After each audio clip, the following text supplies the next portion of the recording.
Hello, friends. Welcome back to another episode of I'll Call You Right Back podcast with me, your host.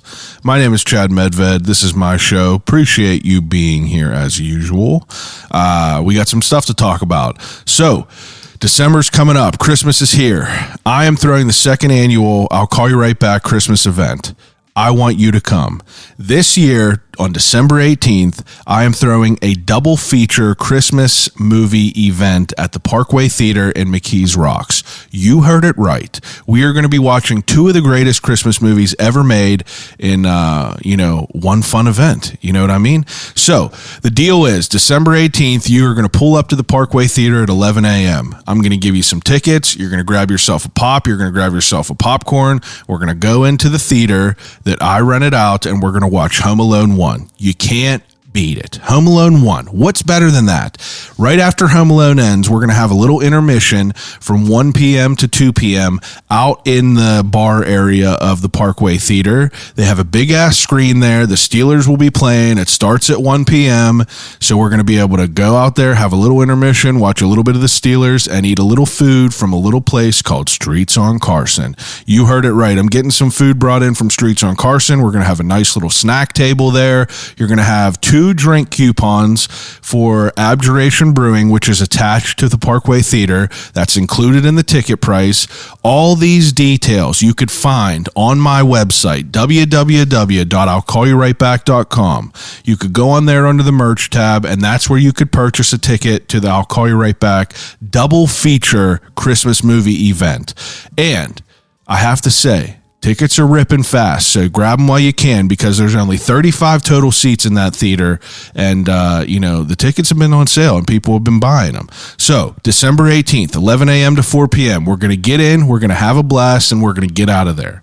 No one wants to be out late on a Sunday night. I know that, so I'm making it a nice early event, going to have a little bite to eat, little sip, little jolly good time, so to speak. Santa might be pulling up, you never know, but I'm going to be doing some extras. We're going to be doing a little bit of a raffle, some 50-50 maybe, little ugly sweater contest. Go on the website, look at the details. It's going to be a hell of a time. I hope to see you there.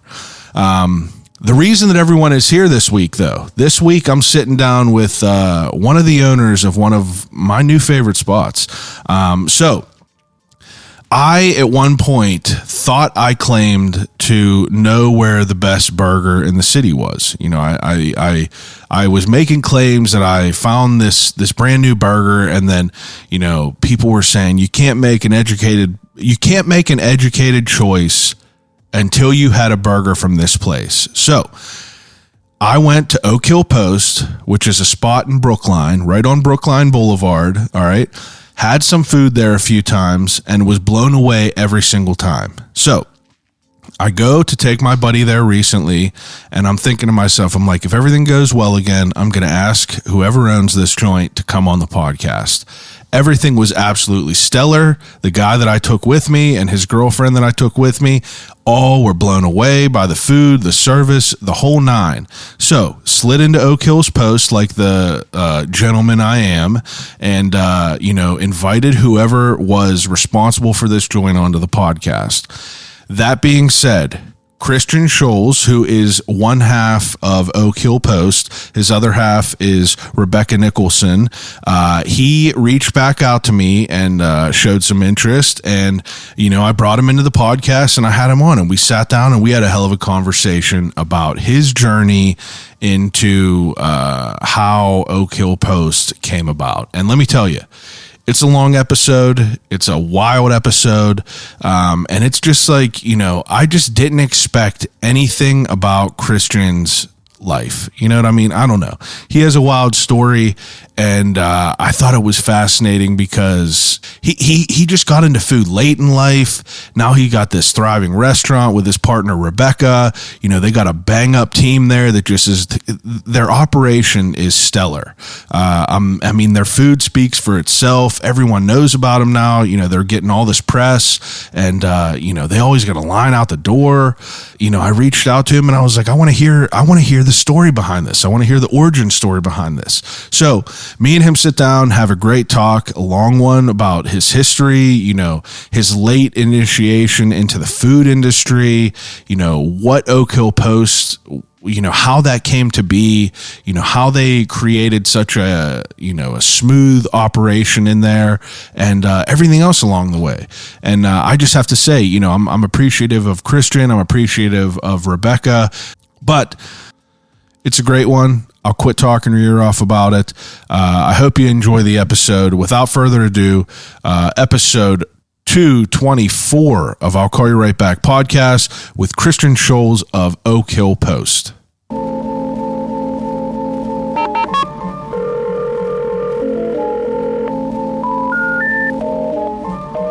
gotta use the telephone. Hello?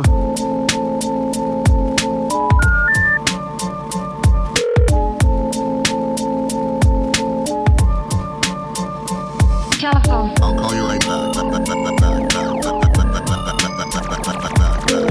you right back.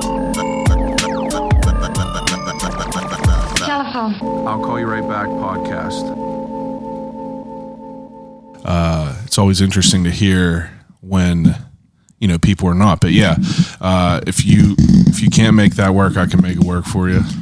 I've been a musician since I was 10 years old, so Oh wow. I know my way around one of these things. Okay, so like, are you like audiophile then? You're listening to music the majority of the time? Yeah, definitely.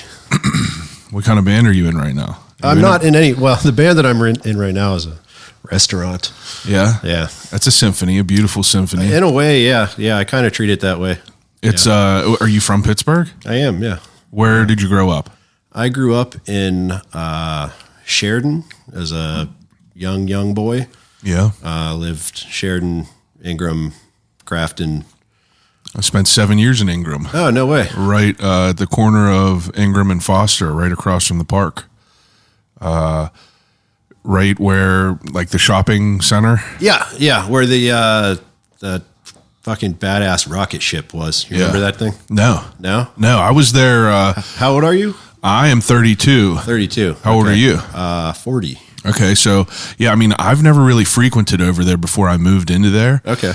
So I was, Were you already an adult when you moved there? Yeah, I was an adult. Yeah. So It was I moved sadly here. torn down. Yeah, I moved here 2 years ago. This will be 2 years, December next month. But before that, I lived for 6 years in that house in Ingram, and I loved it.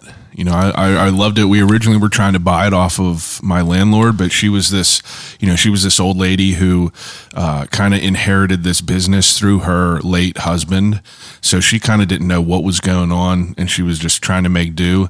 And I was like, yo, let me buy this house off you. And she was like, I ain't ready yet. Yeah. So that ended up bringing us out here, it was a blessing. Yeah. I'm happy with being out this way, but yeah, I don't know anything about any rocket ship, but I am right by that. I assume you're talking about Foster Park, that park that's right there? Yeah, the park that's right there. Whenever I was a little kid, there was like this. But to see it now, it would probably be very crude looking, but just like a rocket ship made out of iron bars. And you could like climb up inside of it and be like, yeah, I'm in a rocket ship. Yeah, well, whenever you're a kid, that's like... Whenever you're a kid, it's, it's like legendary. amazing. Yeah. It's like, holy shit. I work in Washington, and there's this dilapidated park next to my work, and they have like the weirdest...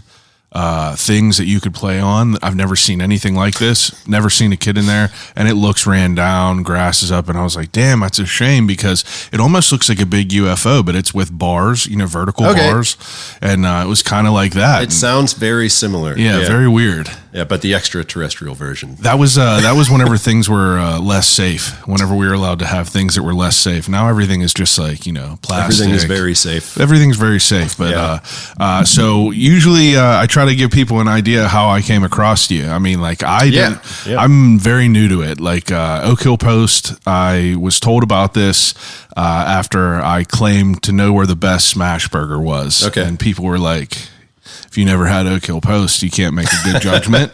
And I was like, all right. And, one person has their favorite, and you're like, sure. oh, all right, that's cool. But after I heard, 5, 6, 7 people mention you. Oh, wow. And That see it many? on, see it on a bunch of people's stories and everything. That's So I was like, Still fucking weird to me. I mean, it got to be kind of weird, but it's like weird if I see people that are like, "Hey, you're the podcast guy." Right. You know, I went to a brewery the other day, and the owner was like, "Oh, you're the dude from the podcast. I listen to your podcast." And I'm like, "That's sick. I appreciate that." But it's just like Also a little weird. kind of feel weird saying it, but it's like it's cool though. It's cool to know that people like enjoy what you do. I'm curious to know though. I want to jump back in time. So you said you're from Ingram. You said you're from around that way a little bit. Yeah, mostly. We did, however, when I was a teenager, we actually moved not far from here in Washington County to Hickory, Pennsylvania. Oh yeah. So that was a total mindfuck as a, Yeah, 12-year-old boy going from living in Sheridan, Crafton, Ingram to Hickory. Yeah, Was yeah, jarring. Definitely It was is weird. kind of weird Yeah. because it's a busy. Ingram is busy over there. Sheridan's busy. I mean, Yeah. everywhere's buzzing at all hours of the night, and very quiet out this way. Yeah. What kind of kid are you like? Like what do you do whenever you're younger? Oh, man. What kind of kid was I like? What? It's like, were you into music early? Skateboarder, things like that. I was into music pretty early. My dad is a lifetime musician. Oh, cool. So I kind of just picked it up from being What instrument? around him. Or multiple instruments? Me? No, him. Him, primarily piano and organ back then. That's interesting. But he plays so many instruments now. I can't even keep them straight. Right now he's real into learning the harp. The harp. Yeah. Jesus. Yeah, I went to he's the one of those Renaissance guys. Festival, and it was the first time that I ever sat and was listening to this chick play it. And I'm just like, this is crazy, because you think of a harp, you're just like, me, bring, bring. Yeah. But she was playing it was a performance, and I was like, this is Yeah. insane. When you see it happen in front of you, and you realize that it's, these strings that are suspended, or not suspended, but there's vertical strings that are there's tethered in between strings. It's not a two fixed guitar where points. there's a fretboard that you have to guide you, or a piano where there's keys. It's just it's pure technique. Yeah, it's interesting. It's interesting to hear that your dad was a piano and organist, because usually I feel like you ask people, what kind of musician was he, and he's like, oh, guitar or drums. I feel like is the main. Yeah, he's main two answers. He's a classically trained, educated musician. He was actually he was the music director at St. Philip's Church right up the street from your old house for several years. Wow. Yeah. That's pretty wild. Yeah. Now, are you growing up in a house with music being played all the time? No, I didn't live with my dad. you go. Yeah. He and my parents, they got divorced when I was very young. But I did grow up around music quite a bit. I mean, just the time that I did spend with him, every other weekend, custody with dad. Yeah, what's up I was with always going to music stores and concerts and theater. Yeah, so you're kind of ingrained. It's ingrained in you a little bit. And as a church musician, naturally it was like, okay, if you want to sing in the choir, and it's like, I guess. Yeah. But you're a little kid, and you don't see your dad all the time, so you're like, well, you want to time participate. with my dad and participate, and that's cool. My sisters are doing it, and I don't want to be like the weird one. the weird one. Turns out I'm a weird one anyway. Are you the youngest? I am, youngest of 3 siblings. Yeah, so I mean, if you're the youngest, you obviously are going to follow along their footsteps. Right. Now, music is one side. Are you in the kitchen at all when you were younger? Like, are you a young kid that's making their own food, or does that come later in life? No, I was the kid who would eat frozen French fries and waffles out of the freezer. It's interesting. Yeah, I feel like I would have guessed that, because I feel like I'm on Reddit and stuff, and I always see the people in the Kitchen Confidential sub that's always work at a 5-star restaurant and they're making pizza rolls and shit, and it's funny to see that. Yeah. Food didn't really come till later, much later actually. Well, what is so? I mean, if you're going through school and everything, and music's this side thing, what is your focus on what you want to do as a career? Oh, back then? Yeah, back then, Jesus, whenever you're nothing. growing up. You had any idea? Because I assume you didn't want to be you didn't think you were going to be a chef. No. I guess at the time, just play the guitar in some sick punk band, ride my skateboard. Yeah. Yeah, the dream. Any young man's Fuck off dream. and do nothing. Any young man's dream to be Yeah. able to get paid for it. Yeah. Yeah, that's fair. So Yeah. I mean, was school something that you enjoyed? No, I dropped out of school when I was 17. Wow. Was it you 11th grade? 12th grade? Right, and 12th grade. Yeah. Wow. What now? No, I guess that would have been 11th grade. I don't know. I don't know. I was long ago now. I was young. I was 17 in 12th grade. So it's just now. Do you like what makes you make that decision? That's an abrupt decision to make it to the finish line and just be like, fuck it. Yeah. Well, again, going from growing up in the city to moving out to the country life. Yeah. It was, as a kid who wants to ride a skateboard and play in punk bands. I didn't really have many friends. The few friends that I did have either dropped out already themselves or fit the stereotype. Yeah. And I just hated it. Yeah. It was, just serving time. yeah, kind of. It was also, my experience, as a child, at least how I remember it, going from, because I went to Catholic school when I was living in Pittsburgh. Yeah. And then when we moved out there, we switched to public school, and I found myself very bored and kind of like, doing coursework that I had already done. Yeah. And I was like, oh, well, fuck this. I don't need to pay attention to any of this. And then... Yeah, it didn't have your attention at all. No, it didn't. It didn't at all. That makes sense. And then, over time, it just... It just... Kind of went from there. it didn't fit. I didn't feel like I belonged or... So what are your ideas as far as, you're going out of school and then obviously, cash makes the world go round. You got to live. Yeah. What's your idea? Is that where food comes in? No. Interesting. So, well, I guess my first job was I started working in roofing with my stepdad when I was 15. So I was like, to me, I was like, make whopping $8 an hour. Back break labor. Yeah, but as a 15-year-old, Yeah, you're like, I'll do this all day. Yeah, it doesn't matter. Carrying shingles up a ladder. And at that point, I mean, my parents were so frustrated with me that they just were like, you know what? Whatever you I do. can't stop you. Yeah. So you're just going to do it anyway, but you got to get a job. Yeah. Or you can't live here. Yeah. You got to pay rent.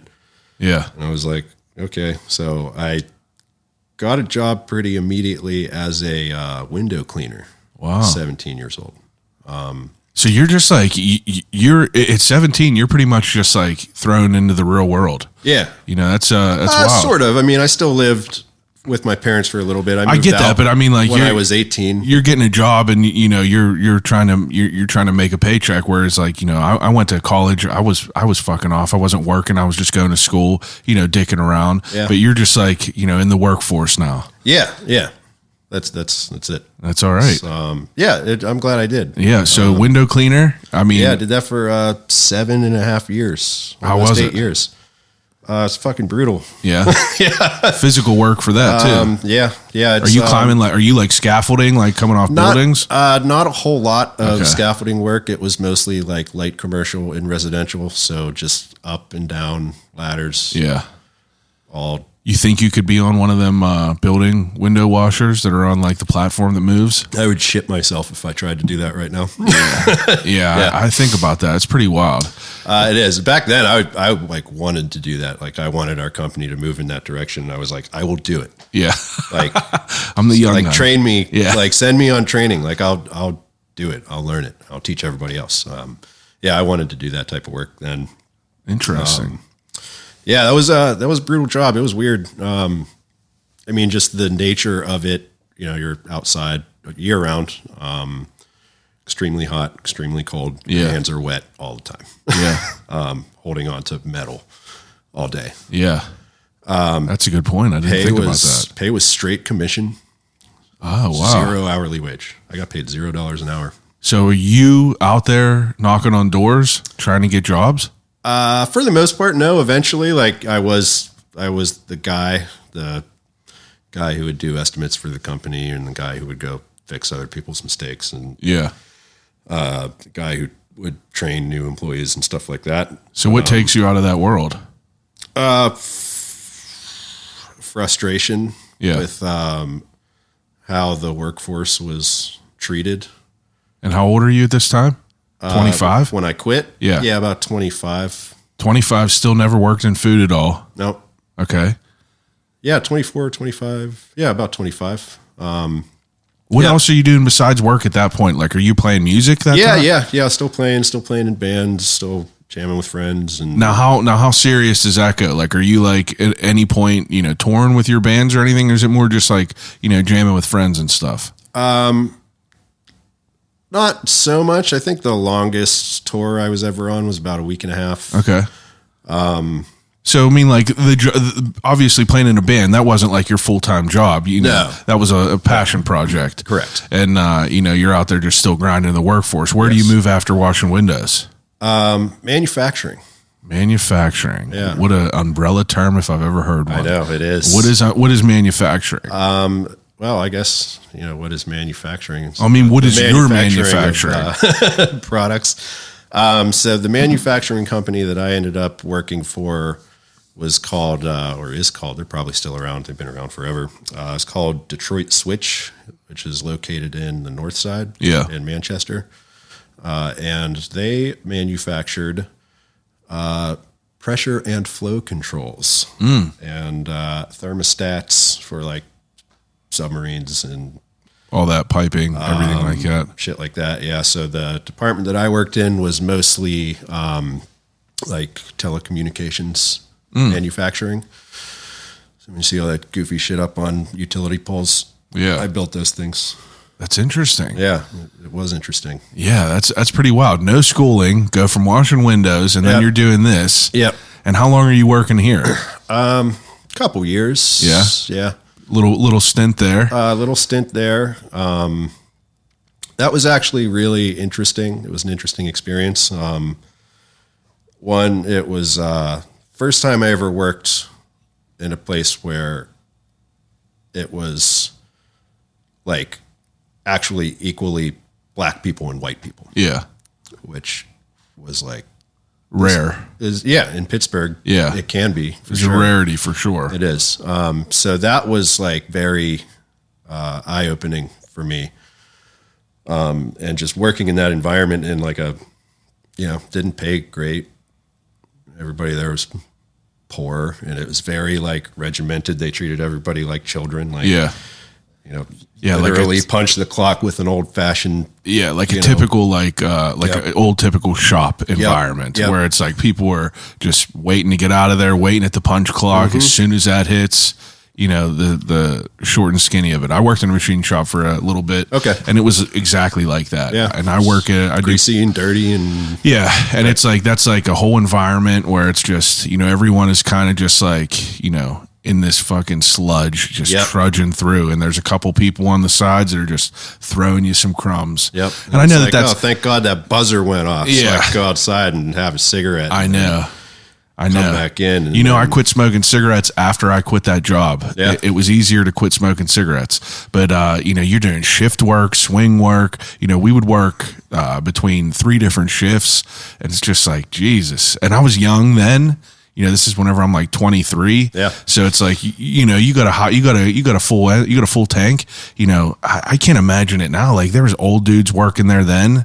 It reminded me of the reason I got out of there. I fell out of Slippery Rock. I just didn't give a shit about school. Okay. Then I started working at this machine shop. And as I'm working at this machine shop, you got these old people that've been there forever that are literally telling you, get out of here while you can. You're going to be trapped. Yeah, and I swear to God, like looking at me saying, like, if you don't leave now, you're going to be here for the rest of your life. And I'm like, Jesus, went back to school and got a job. But like, it was, it's a different world in there. Yeah, it is. It's eye opening. That's what it is. It is. Because it kind of like gives you this insight into, I don't know, That's like the most vivid look it's into like the most real life. proletariat like view Yeah, that's of just the like, world. You got like the people in the office who come out every once in a while and Yep. wag their finger at you.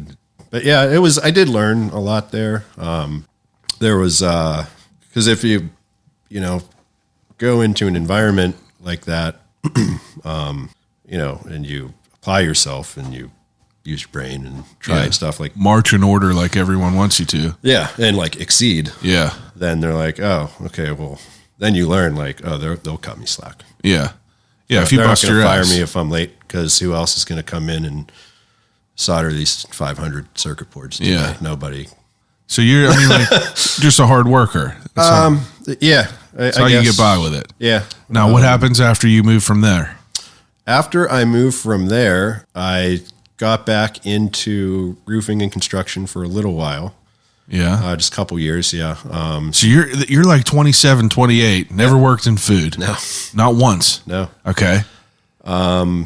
Did that just briefly to kind of find something else. I was holding out for a good friend of mine worked for the Post-Gazette.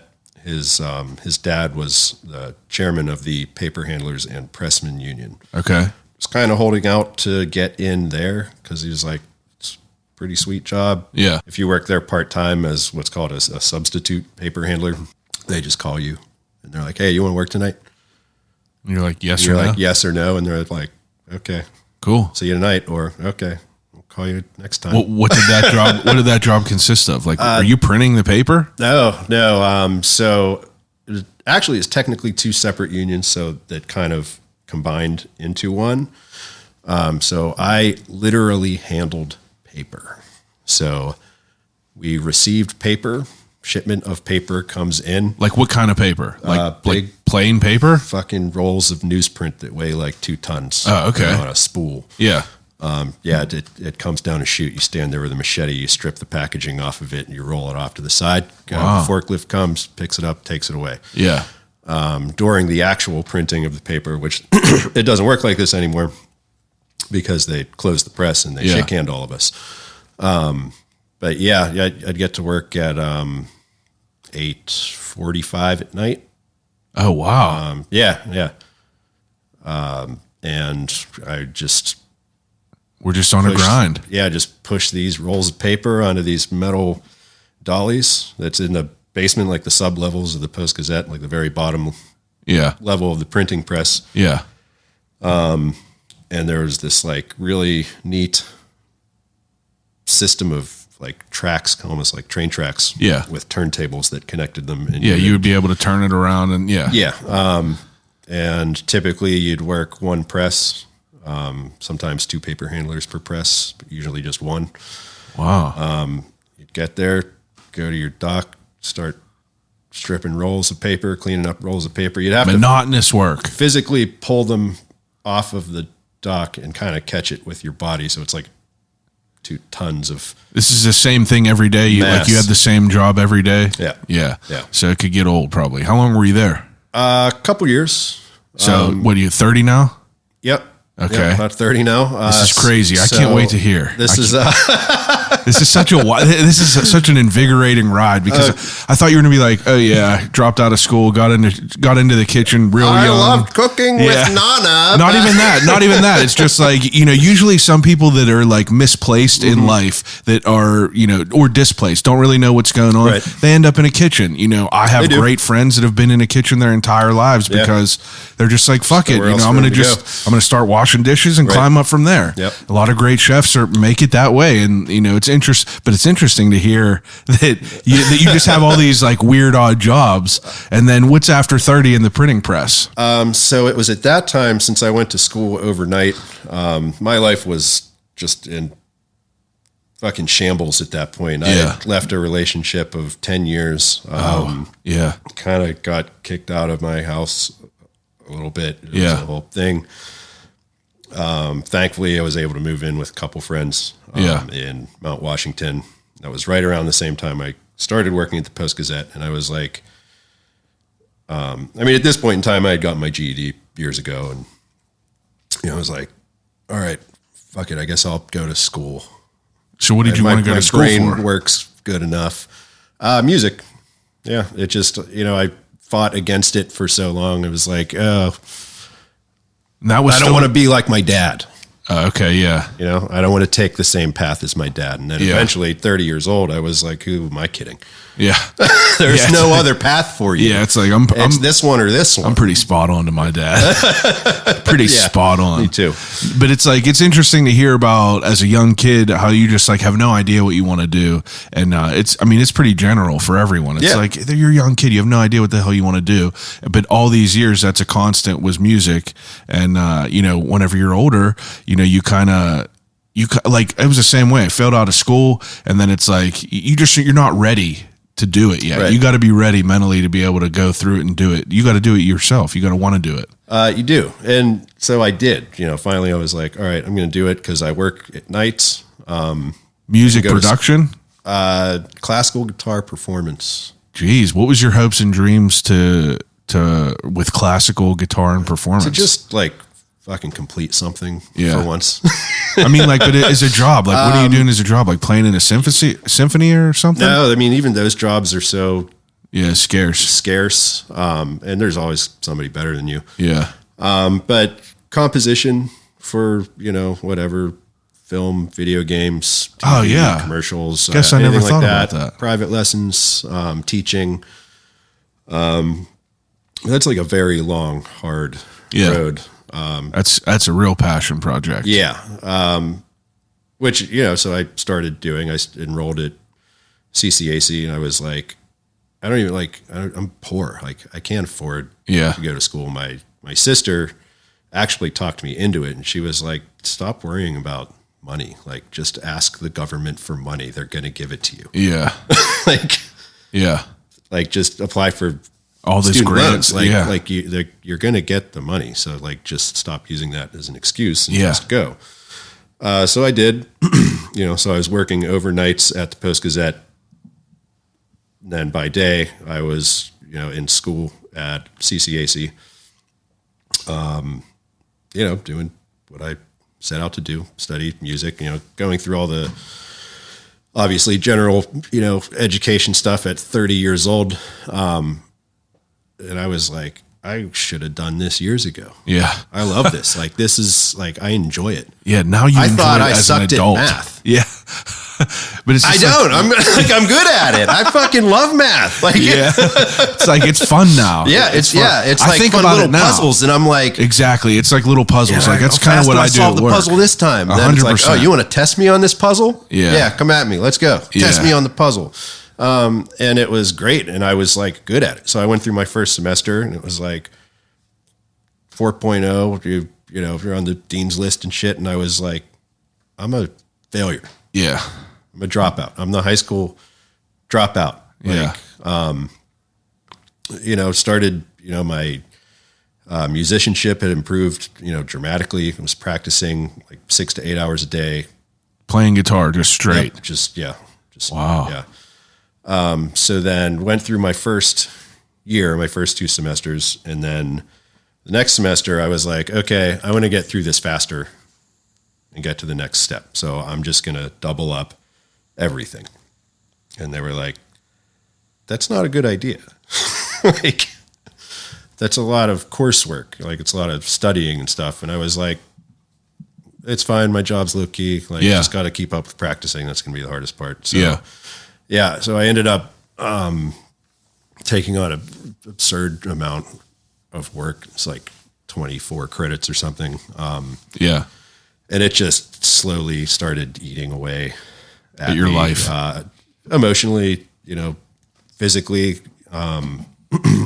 mentally, like, just little things. 'Cause you're like, oh, I have to be able to play this piece of music. I'm going to be evaluated on it. Yeah. And I have to memorize it, and it has to be perfect. And you're like comparing yourself to other musicians, Are you a perfectionist?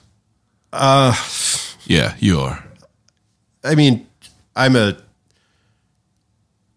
perfectionist in recovery. I'm trying not to be. Yeah, trying to loosen the reins a little bit. Are you a control freak? Yeah, similar. Doing the same thing. Trying to step back a little bit. Very hard not to be. I know it's hard to do though. But there are.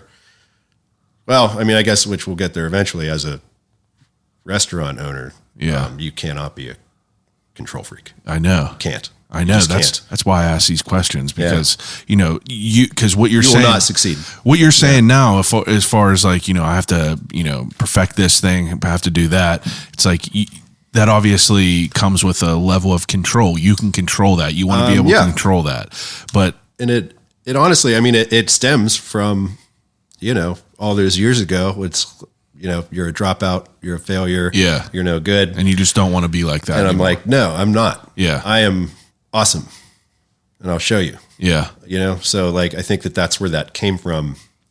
Just I don't know, working in these weird, like you said, odd jobs, but like physically demanding. Yeah, and if you want them to be mentally demanding, like anybody can get up on a roof and tear some shingles off and swing a hammer, but like to do it quickly and efficiently and safely and accurately, you gotta like be smart, logical, right, a methodical and a perfectionist. So I think that those were traits that I developed over time, and it made me feel good, so I like leaned into it and strengthened it until eventually I was like, this, you can't get anywhere. Trying to be in control, or I mean, I think there's something to be said for trying to make something perfectly all the time. I mean, I'm sure like audio quality in my headphones sounds pretty perfect. Well, that's good. I'm glad. You obviously care about. I make myself fucking sick over this stuff. You know what I mean? Like, to be 100% with you, I make myself absolutely sick. I can relate. Over not even just audio, but just like, dumb shit, like the way a post lines up, the way that you run your social media. Is this the right time of day for this? Dude, and for the first like 4 years of me doing this, it's me, being, crazy, like rigid, as being like, I'm going to do this, I'm going to do that. And if it's not this way, then I'm going to be, I'm going to let it ruin my day. But honestly, in the past like 3 years, I could throw this fucking phone in the river and I could be happy. Yeah. But it sucks because you kind of have to have a social media to be in what I'm doing and kind of what any business is doing. I was literally having this conversation with one of the guys that works at the restaurant, and I was like, "So sorry, are you a social media guy? Social media followers?" But I'm like, I fucking hate doing this. I feel hate like participating in this stupid thing. Like, there has to be like a better game. way. It is. Yeah. It's like a game. It's like, I almost feel like I'm like, I don't know. I used to be addicted. I used to really be like addicted to everything, to all the details, to wanting everything to be perfect, to wanting to be, I want all these likes. I want everything to look great. So things get to go better. But it's like, after I just was like, we're playing with a stacked deck with a crazy algorithm right now. Right. So we're all just like in this world, just trying to manage this like crazy toxic social media. And recently I'm just like, kind of fuck it, And you're competing against people who have the resources to hire people to. That's their job to manage that stack. It's their job. For them. Yeah, it's their job. It's like, and I just don't have time to spend an hour to put. I'm not going to spend an hour and a half to throw a reel together because I will literally make myself sick. I'll like spend the extra time to film something. I'll try to piece it together, and I end up hating it and not using it. Yep. And then I started to just be like, just do something quick, whatever. I had a buddy on who makes knives. I had a knife. I filmed this thing in 3 minutes, and I just like put it together, and I was like, this is fine. It's just whatever. But like you were saying, full circle about this, it's like I've been trying to like kind of let those reins down a little bit, trying to like loosen them a little bit, where you're not just like always just like on edge about like, oh, is this right? Is that right? I'm out to dinner with my wife last night, and I drop episodes on Thursdays. Mm-hmm. So I'm like, I gotta put this post out. And like, I'm in the middle of a meal, and I notice it's like 7:30. I'm like, I gotta put this post out before I go to the show. And I just have to have it out here. And I'm thinking to myself, like, what a fucking idiot. Like it ain't even gonna matter. Yeah. Nothing matters. I don't know. That sounds kind of negative, but it's like, it's a real thing. No, I can relate to that. Are you a social media guy? Like, were you like a MySpace guy, AIM, stuff like that? Not so much. So I guess, again, I like back to childhood. So I remember when my dad being visiting him on the weekend and being like, "Yo, I got this crazy thing. They call it email." I was like, "What is that?" Yeah. And he's like, "Well, your uncle sent me this thing through the phone lines, and it's a message, and we can open it and see what it says." Yeah. I was like, "That's crazy." Yeah, crazy. I know. And so he's like, "Well, do you want to see what's in it?" And I was like, "Yeah." So he opens the email, and it took 5 minutes. It was a picture of a naked lady. So nice. That's there you go. So I'm kind of fortunately of that generation that was like, "Hey, here's the internet." Yeah, it's right before that. Yeah, kind of like the Wild West of the internet days. But yeah, the beginnings of social media. Yeah, like things like MySpace and shit like that. I did not care for it, but again, being a musician, it's like one of the first industries to be really impacted by social media, I think, was popular music. Oh yeah. Like big time. Yeah. To the point that people had playlists embedded on their profiles. 100%. And so it's something that I guess, unfortunately, I have been a part of. Yeah, it's like you're almost obligated to be it. But that's why I asked you, though. Like, I was just asking, like, I used to be someone who was, obsessed with it on MySpace all the time and everything like that. But it's interesting to think about people that are, because I'm 32. I feel like I feel like I was the last, like, kind of group for, like, MySpace, AIM. Yeah. After that, everyone got phones and got more connected with, like, Facebook and shit. But I ask these questions with the thought that anyone that I know that's older than me, like I have a brother that's about to be 40.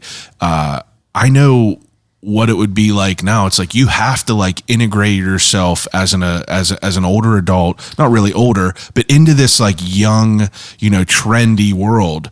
And it's so interesting. Oh yeah, to, dude, I'm being left in the dust as far as social media goes. I'm like, I refuse to TikTok or whatever you kids are doing these days. Yeah, this is like kind of like you said, like I don't like doing it. Yeah, I'm like is that really a way that I want to use to reach people, or like that's the reality of it though. And I think that a lot of the people who are customers of ours are our age. Yeah. And I think a lot of them hate it too. Yeah. It's becoming cyclical where, there are still people that are definitely like obsessed with their phones and everything, but there's definitely more younger people that are like trying to get away from it because they know that it's a fucking pit. It's toxic. Yeah, toxic for Straight sure. up toxic. Now, to get off this other tangent that I brought you down. Yes, that's okay. Now we're back to, you working at that press. You're about like what, 31, 32? Yeah, about 30, 31. Yeah. 32. Yeah, right around And it's there. like, what happens after you're going to school and working towards being a classically trained guitar? I dropped out again. School again? Yeah. Okay.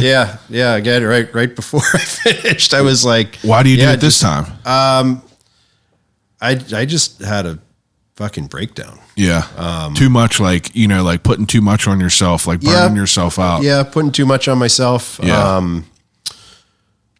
I just couldn't handle it anymore. Like I was saying, I would spend like, I need to practice, it's not just like, I need to practice this piece of music. You need to master it.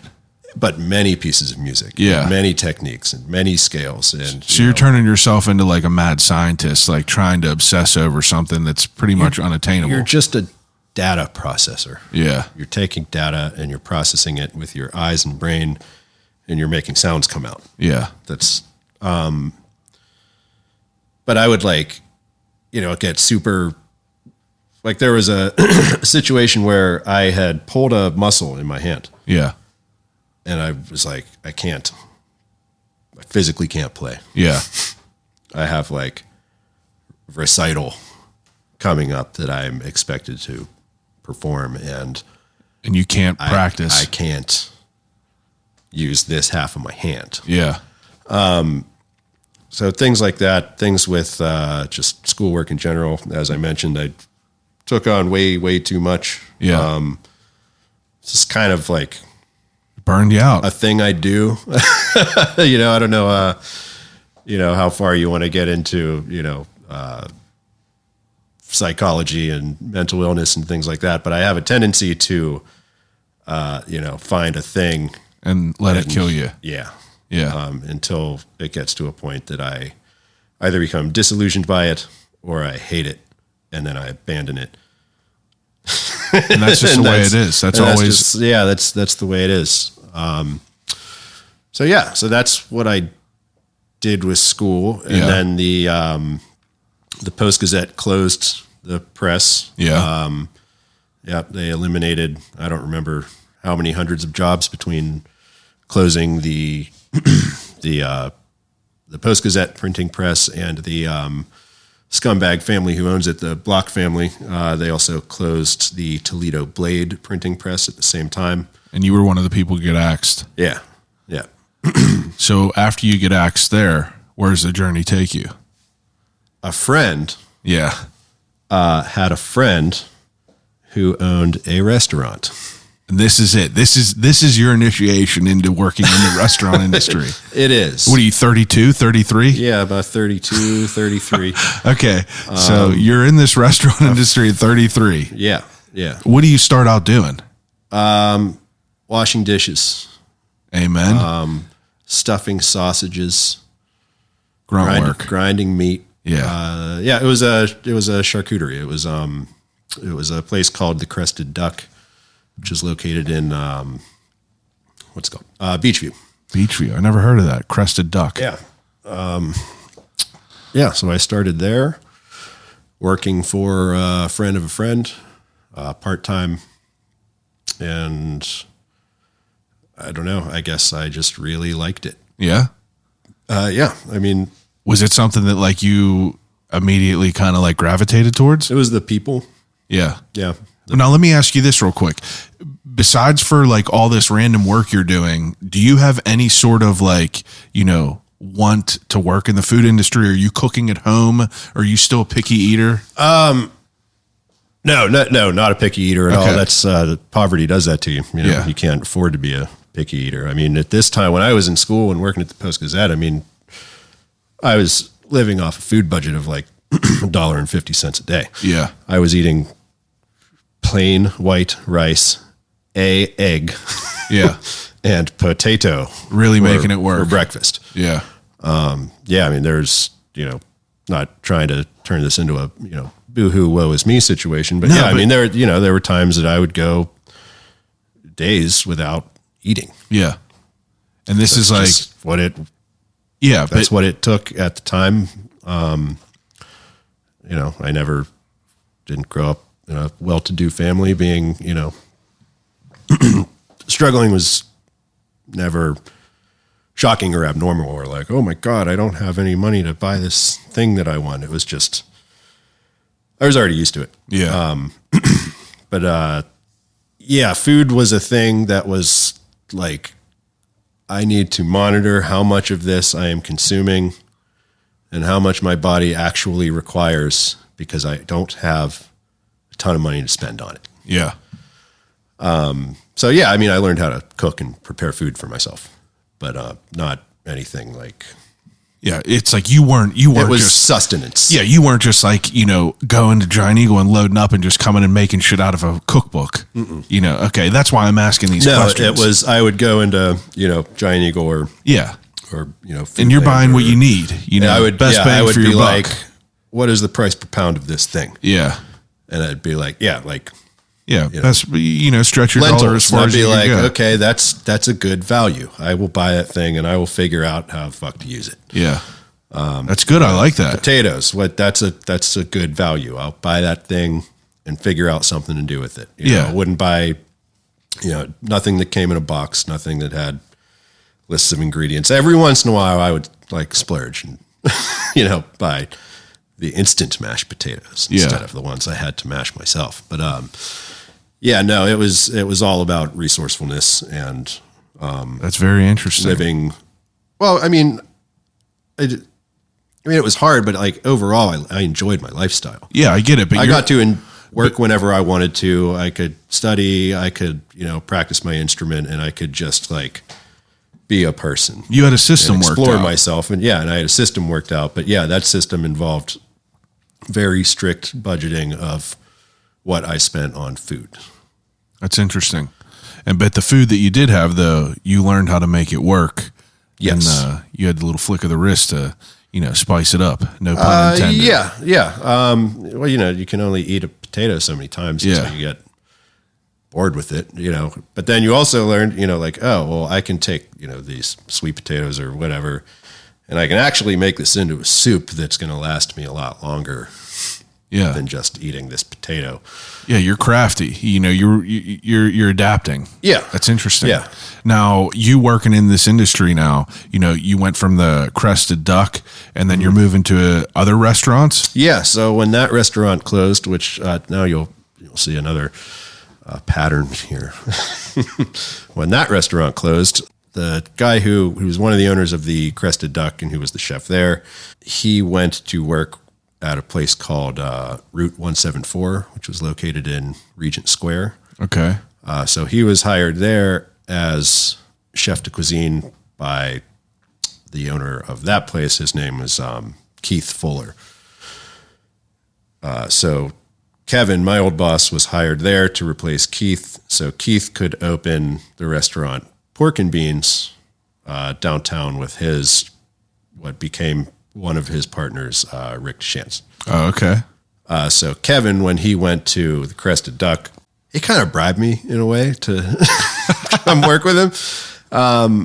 He was like, you should just apply. Like, they'll probably hire you. Because, at that point in time, I had started out as, dishwasher and sausage stuffer at the Crested Duck. Yeah, how long were you at the Crested Duck? Couple years. Oh, okay. It was a couple years there, though. Yeah. You moved up. Were you like a line cook by the time you were out of there? Sous chef. Okay. Yeah. What's the ranks of it? Like, how does it go? Oh, it's so stupid. The ranks are like, if you get like super technical into French brigade system, If I say a line cook, what is a sous chef? Is that above it or below it? Yeah. Okay.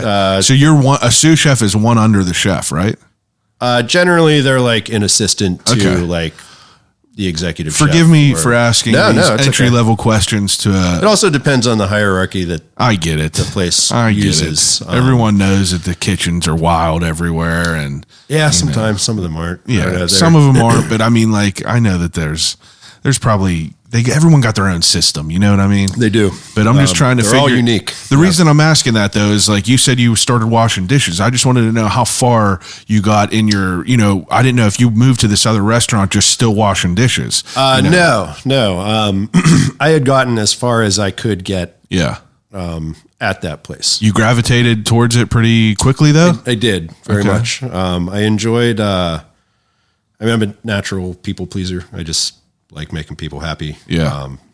It makes me feel good. Yeah. It makes everybody feel good to make other people happy, unless they're some psychopath or like have extreme narcissistic tendencies to the point that it makes them unhappy to make others feel good. But I'm a people pleaser. So that it scratched that itch. It's still, work, still labor, which I like doing for whatever reason. It allowed me to, though, use my hands, to actually like craft things. Yeah. It was kind of an interesting thing that happened. It was like all of these experiences, all of these work experiences, roofing, window cleaning, manufacturing, like all this stuff. It all kind of settled into an ultimate ego when I got into the restaurant industry, because it was like, I can use all of these things. I can use my strength and my agility from like, straight manual labor, like roofing and window cleaning. Like I use that here. Yeah. I can use my mind like I did, working in manufacturing, like at school. Yeah. Studying music. Like I can use that. I can use my people skills and, learning to work in an ensemble and learning your place in the group doing your part to make sure the whole thing works properly. I gained that from my experience as a musician and playing in ensembles and playing in bands. So I felt like it was a job, like all the other jobs were jobs, but this was a job that I was actually using all parts. Yeah, it's like your whole life provided you with different opportunities that provided you with tools that are in your toolbox. To make me fucking good at this. Yeah. And I also really, really loved restaurant people. Yeah. Just it's like I finally found my people. There's a different energy. For sure. It is, yeah. It's a weird bunch of people. Not all of them. I mean, I guess everybody's weird, but yeah, we're all weird. But yeah, chefs are weird. Yeah, big time. But no, I felt like I finally found a place that you fit. Place that I fit in for the first time. All right, that's ever. dope. So then I did end up going with Kevin to work at Route 174. Yeah. Is that like, what kind of restaurant is that? Is it like? It was like a pretty, for the time, very progressive, new American fine dining restaurant. Okay. And I learned a ton there. Yeah. Chef Keith was a bit of a wild dude sometimes, but just very talented, very capable. And he kind of let me just do my thing. Yeah. Not like do my thing. I had to do his thing too. But if Yeah. I was like, hey, I have an idea. I want to do this. He'd be like, all right, go do it. Yeah. He I was wasn't like, just wait, no. really? Yeah. And he's like, yeah, you can cook. You know what you're doing. Go do it. Well, that's cool. Yeah. So that was the first time I was able to really start. To get that creative. Yeah. The creative juices flowing. Yes. Yeah. Made you want to be able to figure out new things and want to. For sure. I became like a technique sponge. I was just like. Yeah. Because if you're around these people of these higher levels that are like, these wizards, to someone that's a, entry level chef, yeah. You want to learn everything. And they're like, yeah, you can do this, or yeah, you should learn this, or okay, now go teach this person how to do this, or somebody's struggling, having a hard time getting their work done. You can just jump in and help them. Yeah. Having, the executive chef of your restaurant, blasting you on Twitter, which at the time was the primary way of, social media platform for restaurants and chefs to get their things out there, and being like, hey, check out what this guy's doing at my restaurant. This is awesome. And I was like, oh, damn. Wait, so this guy is taking photos of things that you're creating and giving me credit. Okay. Yeah. Which that's the big one. It's easy to just be like, this is what we're doing at our restaurant. Yeah. But for you to get credit for it personally. Yeah. Yeah. He's an interesting guy. That seems like a dangerous point in time, because you saying that you become someone who gets obsessed, yeah. You're just like, oh, I can do this. Right. Now let me do it the best I can. Right. And then like, is this pattern just repeating itself again? Does. It does. But it's a blessing and a curse. Unless my brain is playing the long con, the pattern has not repeated itself. I still love what I do. It's different now. Yeah. So I worked there till they closed, like restaurants do. And then after I left there, which I obviously parted ways with them on good terms, Keith, the chef there, is friends with a guy named Brooks Broadhurst, who his family owns, Parkhurst Dining, who owns Eaton Park, Hello Bistro, that whole thing. Yeah. And he was opening a restaurant in Mount Lebanon, which at the time was like a very, he was opening a restaurant, market, and whole animal butchery. Okay. So this was in like 2016, I guess. There was nothing like that? Not in Pittsburgh, not really, no. Okay. So I had mentioned to Keith, because he was like, have you found a job yet? Like, I can help you find a job. And I was like, I don't I didn't want help finding a job. Yeah. Because I was like stubborn, and at that point I was like, no, I'm good at what I do. I don't need help. I've worked at 2 really great restaurants. Yeah. I can get 2 My work speaks for itself. My work speaks for itself. Like, I don't need help. Thank you. You're an interesting dude. I feel like it doesn't, whenever you say it, it doesn't even surprise me, because I just feel like I could like kind of, I don't know. It doesn't surprise me just by what it is. I'm kind of a open book, as they say. It's good. I like it. I mean, I think it's refreshing because it's, everyone wants to know, how things, I mean, maybe not everyone, but I created this podcast because like I'm the perfect consumer by it. I created this because it would be weird for me to be able to walk into your restaurant and be like, oh, you're the owner. Let me just fucking ask you questions for 2 hours. Right. So that's obviously looked down upon. This is too much time. I can't do it in your restaurant. Yeah. You know what I mean? It's like, but this is why I did it. It's like, I want to know these like long, drawn out stories about how you come to this, and it's fascinating to like kind of hear your mindset and how that kind of works its way into the whole story. Cool. Well, good. I'm glad I'm not a total bore. No, you're not a bore at all. Yeah. So I was talking to Keith, my old boss, on the phone as I was in between jobs, and I was like, oh, this place is opening up. It's like literally, it's like a mile away. I can walk there, ride my bike there. Yeah. I told him what it was called, and he was like, oh yeah, it's Brooks's place. Brooks is my old boss. And I was like, fuck. Yeah. He was like, I'll call him. I was like, fine. Yeah. All right. All right. So I, contacted them, put in an application, went in for an interview. Worked there? Worked there. Yeah. I applied as a sous chef. Did not get the job. So they were not hiring sous chefs at the time. Yeah. They weren't even open yet. But they still paid me the rate that I was asking for. To do what? Just be a line cook. Yeah. Yeah, line cook, prep cook. So that was really interesting. I got to experience what it was like to be part of opening a restaurant for the first time. I had only ever seen it on the way out. Yeah. Not on the way in. So that was interesting. It's challenging for reasons. I'm sure it would be. I guess I wasn't like burnt out at the time, but I was kind of frustrated that I was like, I don't understand it.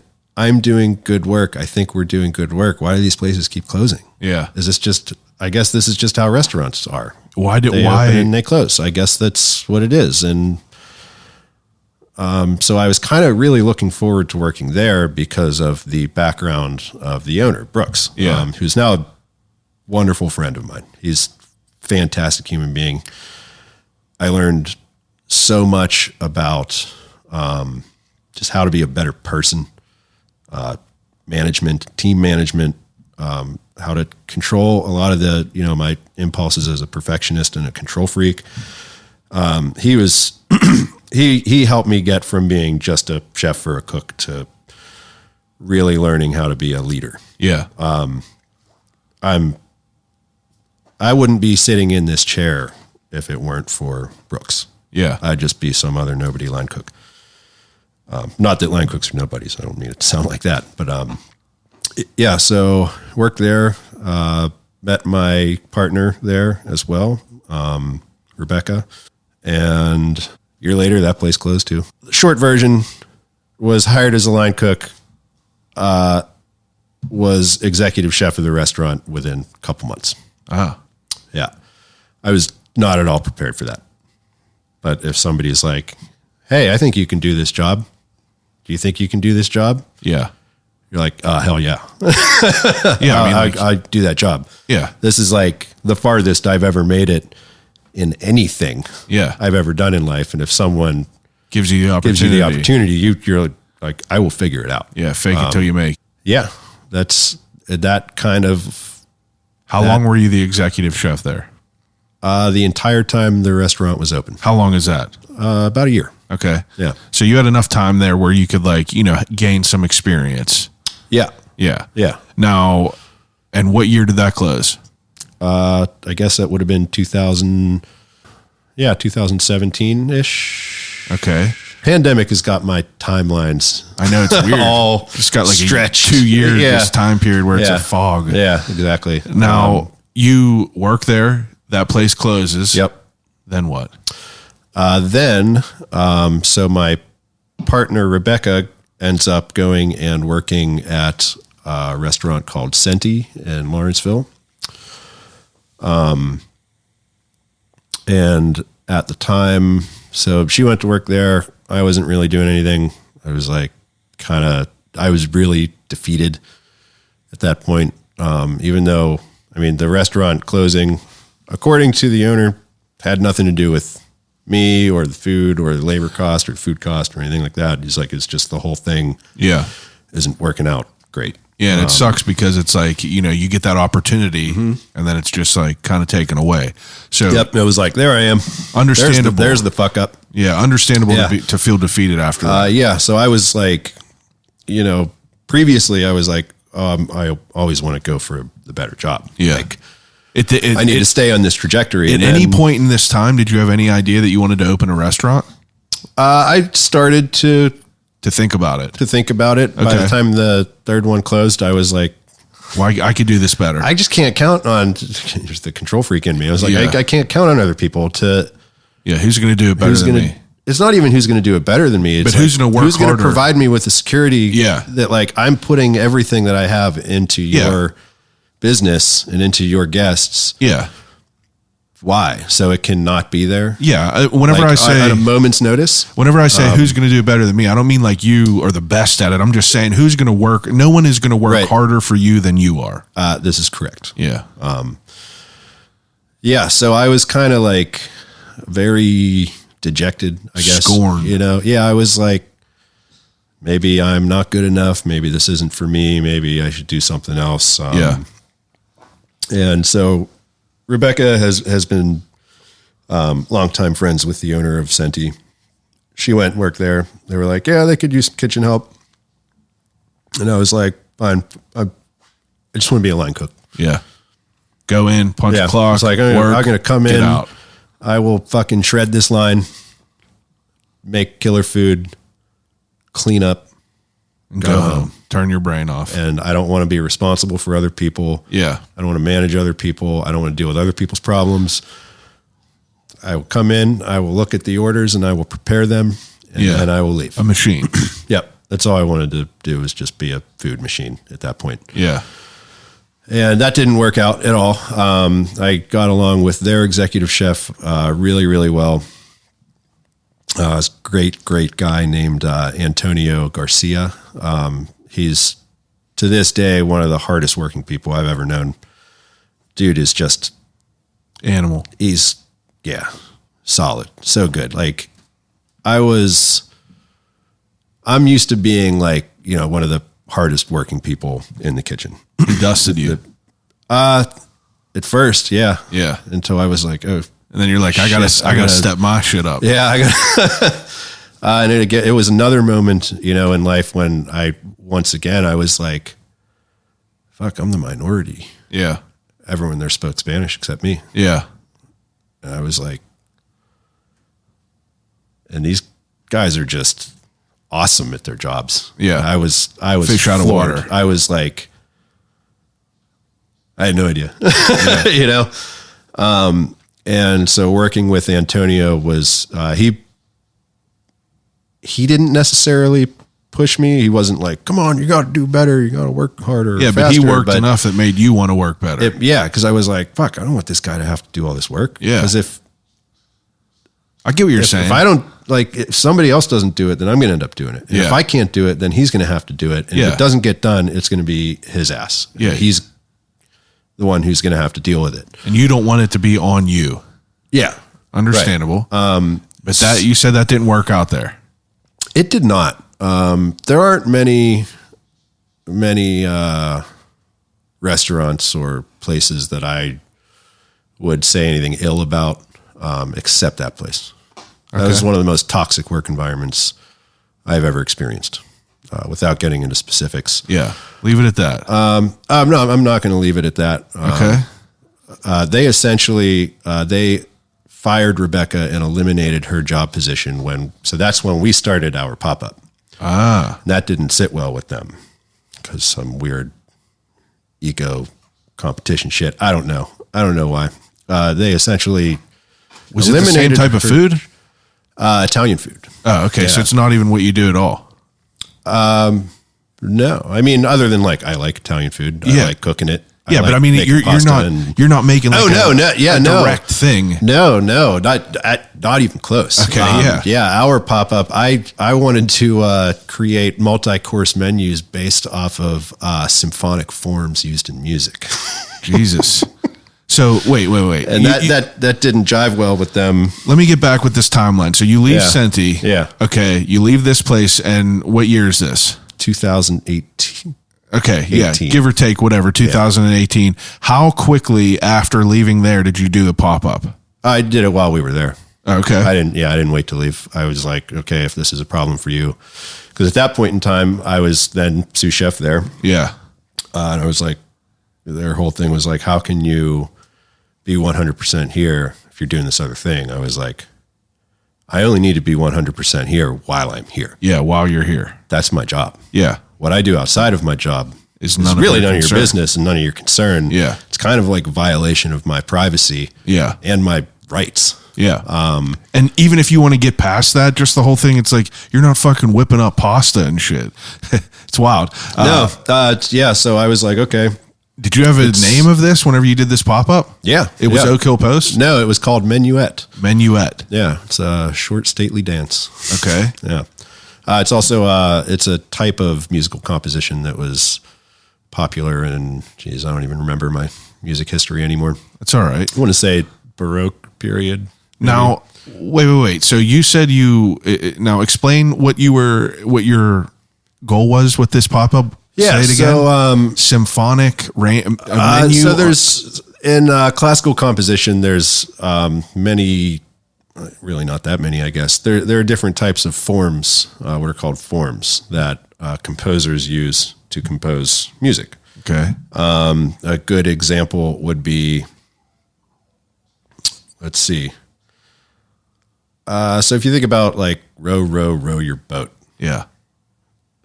Essentially, it's the same tune over and over and over and over and over again. Yeah. It's just A section, A section, A section. Now, you could take the A section and you could break it down into an A section and a B section.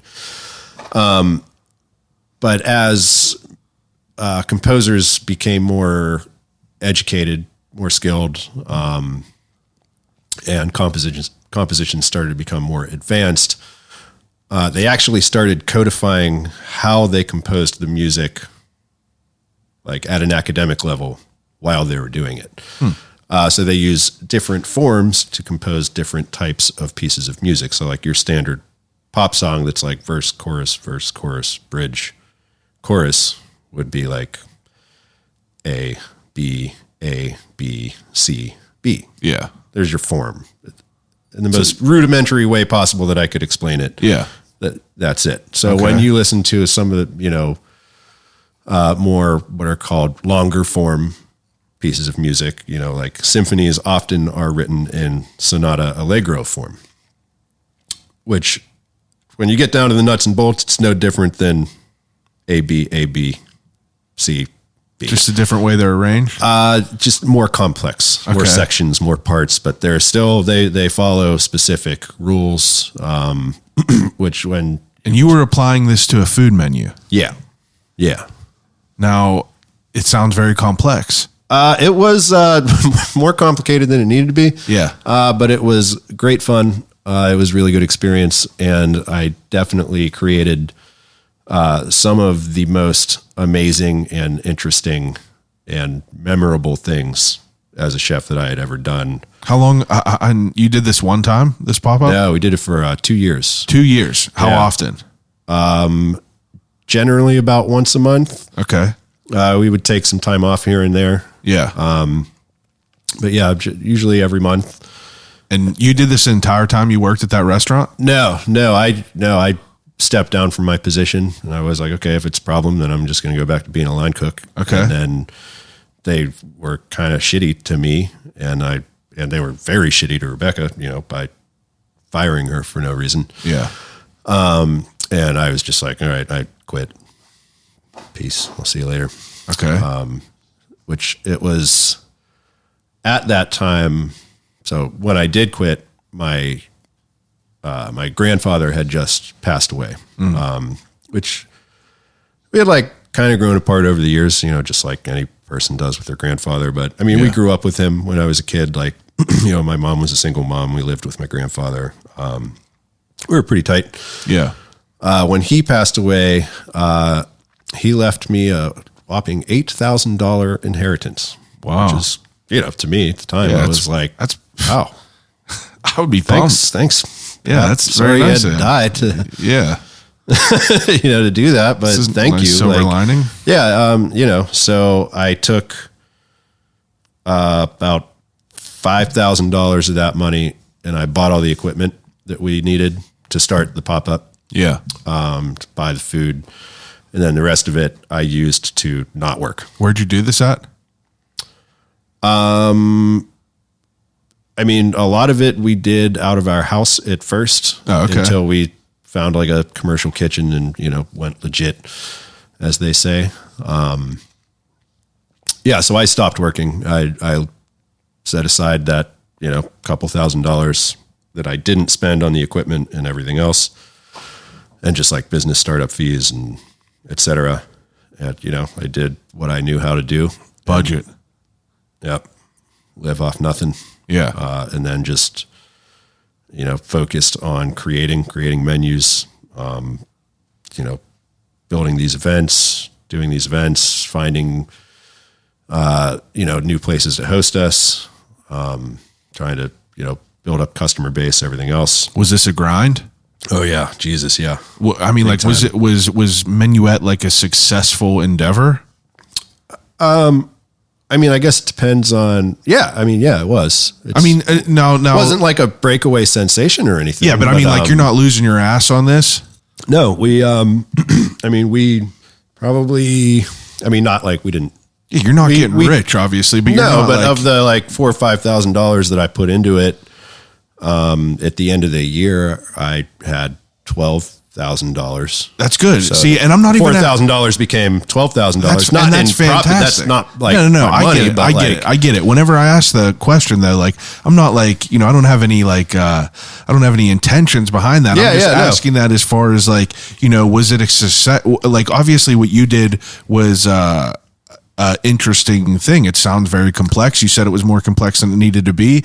I just wanted to know if that was like a successful thing that you kept going. And like, I obviously, if it was going for a couple of years. Yeah. So the first year, again, it comes back to, when you do a thing, like compare yourself to other people doing the thing. Yeah. And you're like, well, When my you thing do a thing. sucks. Yeah.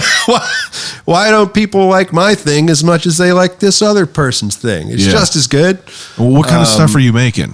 Just fucking weird shit, dude. I mean, I would, a lot of it was based off of like, families of plants, which I would use then as my themes. So I would pick like one theme, broccoli, for example. There's like so many fucking plants that are related to broccoli, like Broccolini, kale, cauliflower, Brussels sprouts. Is it kohlrabi related to that? Kohlrabi, yeah. They're all the same shit. Yeah. Slightly different genetics, but they're all the same thing. So you would use all that. Yeah. Find a way to use it correctly. A way to use it. Yeah, and use literally all of it. Wow. But then I would think like, so they're all mustards. They're all mustard. So then my theme is mustard. Oh, wow. And I'd be like, okay, well, what's a complementary theme to mustard? So what's ketchup comes to mind, but I wouldn't. Pretzels? Ketchup. First thing I think of mustard is pretzels. Yeah. Okay. So that's a good way to approach it. So, what's in a pretzel? Yeah. And you break that down. So you're just like breaking shit down. Yeah. And into deconstructing parts. it. Yeah. You're a wild dude. Because it's like, you know, most people are like, all right, yeah, like I want to do this pop up. Let's do a small, tight menu. Let's like, you know, just get it from A to B. And you're like, let's like completely like, you know, let's just do this, you know, let's get wild. And Rebecca, for whatever reason, supported this idea. and so, I mean, dude, we were serving, you know, like sometimes, I mean, it's not like, doesn't seem like a lot, but for 2 people to serve a 5-course meal for 25 or 30 people. Yeah, that's fucking awesome. A fucking lot of food. Yeah. That like for 2 people to prepare all the food, cook all the food, serve all the food, provide table service, like it was a lot. Yeah. You know, it's a wild. So it was as successful as we needed it to be at the time. Yeah, I like that. I like that. Yeah. You guys made it happen. We did. Yeah. We did. And like, you know, because I had already worked with her, like I worked with her at Senti, I worked with her at You guys knew how too. each other worked. And I was like, she's a unicorn. She's going to kill it. Yeah. Works hard, works smart. We're not going to be in each other's way. It's just a one hand washes the other situation. We just worked really, really great together. So you had 2 years of this, 2 years of Menuet. Yeah. So after the first year, it was mostly just like the pop-up, like outrageous dinners. Okay. And then we started getting more into like vending food at like breweries, and coffee shops and stuff like that. Yeah. And that's where, that's where we started building more of a base, more of a following, More consistency. Yeah. And is this where Oak Hill Post stems from? Not quite. Not quite. God, the what is he saying? Willy Wonka? He gets the suspense. Well, that is an honor to be even placed adjacent to Willy Wonka. That's good. Willy Wonka gets referenced on here quite a bit. Okay, good. We were talking about before Oak Hill Post. Yeah. And after Menuet.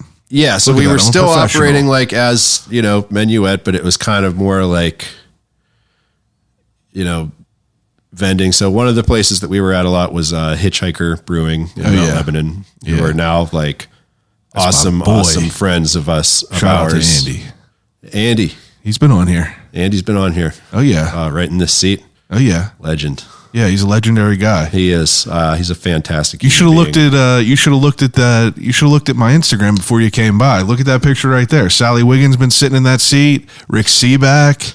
You know, the announcer for the Pittsburgh Penguins. I like to go into shit blind, dude. That's all right. That's all right. I like it. I mean, because now I'm going to be like, man, that Chad dude is fucking cool. I want to go. He's made me into a podcast guy. Son of a bitch. See, that's what it is. That's the beauty and the curse of the times that we're in. Yeah. Everyone got a podcast. Yeah, everyone got a band. Everyone got a clothing line. And whenever I say like, oh yeah, I'm still doing this little podcast thing, and I hate talking about it. Like if people ask me, I went to a show last night, and my wife's friend was there, and he, you know, immediately is like telling some random guy that he met at the bar. He's like, "This dude got a fucking podcast. Had Sally Wiggins on," and I'm just like, oh, it kills me. Like, it's just like I don't want to talk about it. I don't want to be that guy that's talking about it. Well, thank you for making talking about myself being. Have you ever done an interview? Let me ask you, even enjoyable. Have you ever done an interview like this? I've done plenty of interviews. I'm talking like a long form interview like this. No, not like this. No, it's interesting. You're good at it, and you definitely have an interesting life. And like the story that this comes to is fascinating to me because I've been to your restaurant multiple times now.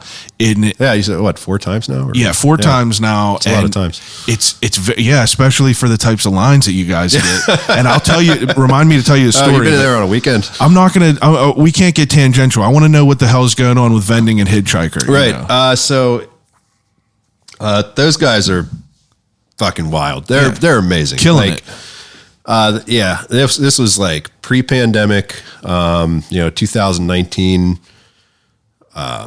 2018 and 2019. So we were there every Saturday, all summer. For the record, Andy is the one who told me first that Oak Hill Post's burger is something to be spoken for. Oh man, Andy is the first person who told me. Andy's. I value Andy's opinion a lot. He's a smash burger connoisseur. He's a connoisseur of a lot. He's a connoisseur of a lot of things. A lot of things. And he's good at what he does. When he's other very good. people who are good at what they do, he's good at talking about it hey, too. You're good at what you do too. I'm like, oh, yeah. Shucks. He was a good dude. Yeah, he's a great dude. Everyone there. I mean, Gary and Serena. I'm not going to sit here and name drop all. Yeah, everyone's great. Everyone's great. They're all my friends now. Yeah. Like, everyone's great at Hitchhiker. Yeah, so we fit in really great there. And what are you making there? Like, what are you vending? Burgers and shit? Yeah. So it was funny because we started out, and Gary and Serena, the owners of Hitchhiker, they were like, just like set up in the back or in the basement or something. We were like, yeah, we could do that. And then they were like, yeah, we were selling sandwiches and shit like that, which was like fine. We did okay, but like nothing crazy. And they were like, you should set up out front. Like, you can use our tent. We were like, okay. And we were like running power cords and stuff because like all our equipment was electric and shit. Yeah. We were like blowing fuses all the time. It was a fucking nightmare, dude. Yeah, I bet. Yeah. And then eventually I was like, you know what? Fuck it. I'm buying this 8-burner fucking propane grill. It's like 7 feet long. Yeah. Everything gets cooked on there from now on. That's it. Like, we're just going to rent a truck every weekend. I'm sick of hauling all this dumb shit around and you're like relying on power and everything else. Yeah. Would you have like a bunch of griddles and shit like that? Yeah. Yeah. It was just like a hodge. It was all the shit that I bought to do pop-ups. So like a completely different thing. Yeah. And it just wasn't translating well. So I was like, at this point, our business had grown, not by a lot. Like, yeah, but it's like Rebecca was still working full time at the time. I started working part time at a place called Fairlane in Mount Lebanon. I'm friends with the couple who owned that place. That was a whole thing. So that was like my part time gig. And I was like, I'll work here part time under the stipulation that when I say I can't work, you can't work. I'm not working. Yeah. Like, I tell you when I can work. And they were like, that's cool. So I was like, all right, sweet. cool. Anyway, so yeah, I bought this fucking huge grill, dude. It was about the size of this table. Yeah. Yeah, you're out there. You got some equipment. And I was like, all right, well, what are we going to do with this grill? And we were like, no burgers. I don't want to fucking go burgers. What are you going to make, hibachi on that? Yeah. And then it was like, all right, I guess we'll put a hamburger on the menu, see what happens. And it was like fucking so many burgers. I'm happy we got to this point where I could ask you this. Yeah. Now, a smash burger is becoming this trend. Okay. Oh yeah. It's a very trendy thing. I want to know, realistically, what is more approachable than a burger? It's easy. You could wrap it up kind of, you could put it, why would you steer away from burgers? Just because you wanted to do something different? Because I was, 6 months or a year ago, you're doing like, these I'm doing this thing that is very avant-garde and now it's like, there's your hamburger. Yeah. $8. Yeah. Hamburger. How many hamburgers? Is it 10, just burgers? 12, 30? No, we did all kind of shit on that grill. Like, But you still weren't Oak Hill Post? No, still as Menuet. How long is that going on? Till the pandemic. And that's when the pandemic stopped. Pandemic changed our trajectory. Okay. Yeah. So, we were, vending, doing events, more and more events with Hitchhiker. Business was a lot better than it was the previous year. Still nothing we could live off of or anything like that. But it was like, okay, well. But you had 3 eggs instead of that 1 egg with the rice. Yeah. No, it was good. It was working. It was moving in the correct direction. Yeah. And enough so that we were like, okay, well, there's enough people now who want this product. Yeah. We need to find a space. We need a brick and mortar location. So we were, waiting for a long time for the right place. We had couple places that we looked at that fell through. Some of them weren't what we were hoping they would be. Where were they at? Where were they at? People were going to want to know. Where could have Oak Hill Post have been? South Hills. Oh, okay. All in the South Hills. Yeah. That's wise. Could have been in Mount Lebanon. Wise. Could have been at a different location in Brookline. Yeah. Could have been in Beachview. We had focused on South Hills the whole time. Yeah. People were like, "Oh, you should do events in Lawrenceville," and it was like, I have no desire to open a restaurant in Lawrenceville. So no, I'm going to focus on here because there's not really anything good to eat around here. Yeah. So yeah, sorry, South Hills restaurants. That's all right. It's better now. Yeah. It's better now. Better now. Okay. So you end up finding this spot. We end up finding this spot. We were like, okay. You knew it. Did you know it was the spot whenever you saw it? Yeah. Yeah, for many reasons. What was it before? Before it was Parker's, which was what's that? Sandwich shop, okay. breakfast place. So similar food spot before. It was a food spot before, yeah. And they actually it's a whole other funny story. They're good friends of ours too. They're great, like fantastic human beings. We're actually really lucky. We seem to have this track record of just finding fantastic human beings and becoming friends with them. We're lucky. But the Parkers, we got hooked up with them. They're a coffee shop owner of a place where we used to, vend food. And they were like, oh, well, these guys, they bought the bar down the street and they want to move out of their spot. So like, you should talk. You're talking about Parkers. Yeah. Okay. So we were like, all right. So I got dude's number. Turned out there's this whole weird family connection where my stepdad knows his family and it was a whole crazy thing. And so we went, they were super cool. They were like, just being straight up, we just want out of our lease. Yeah.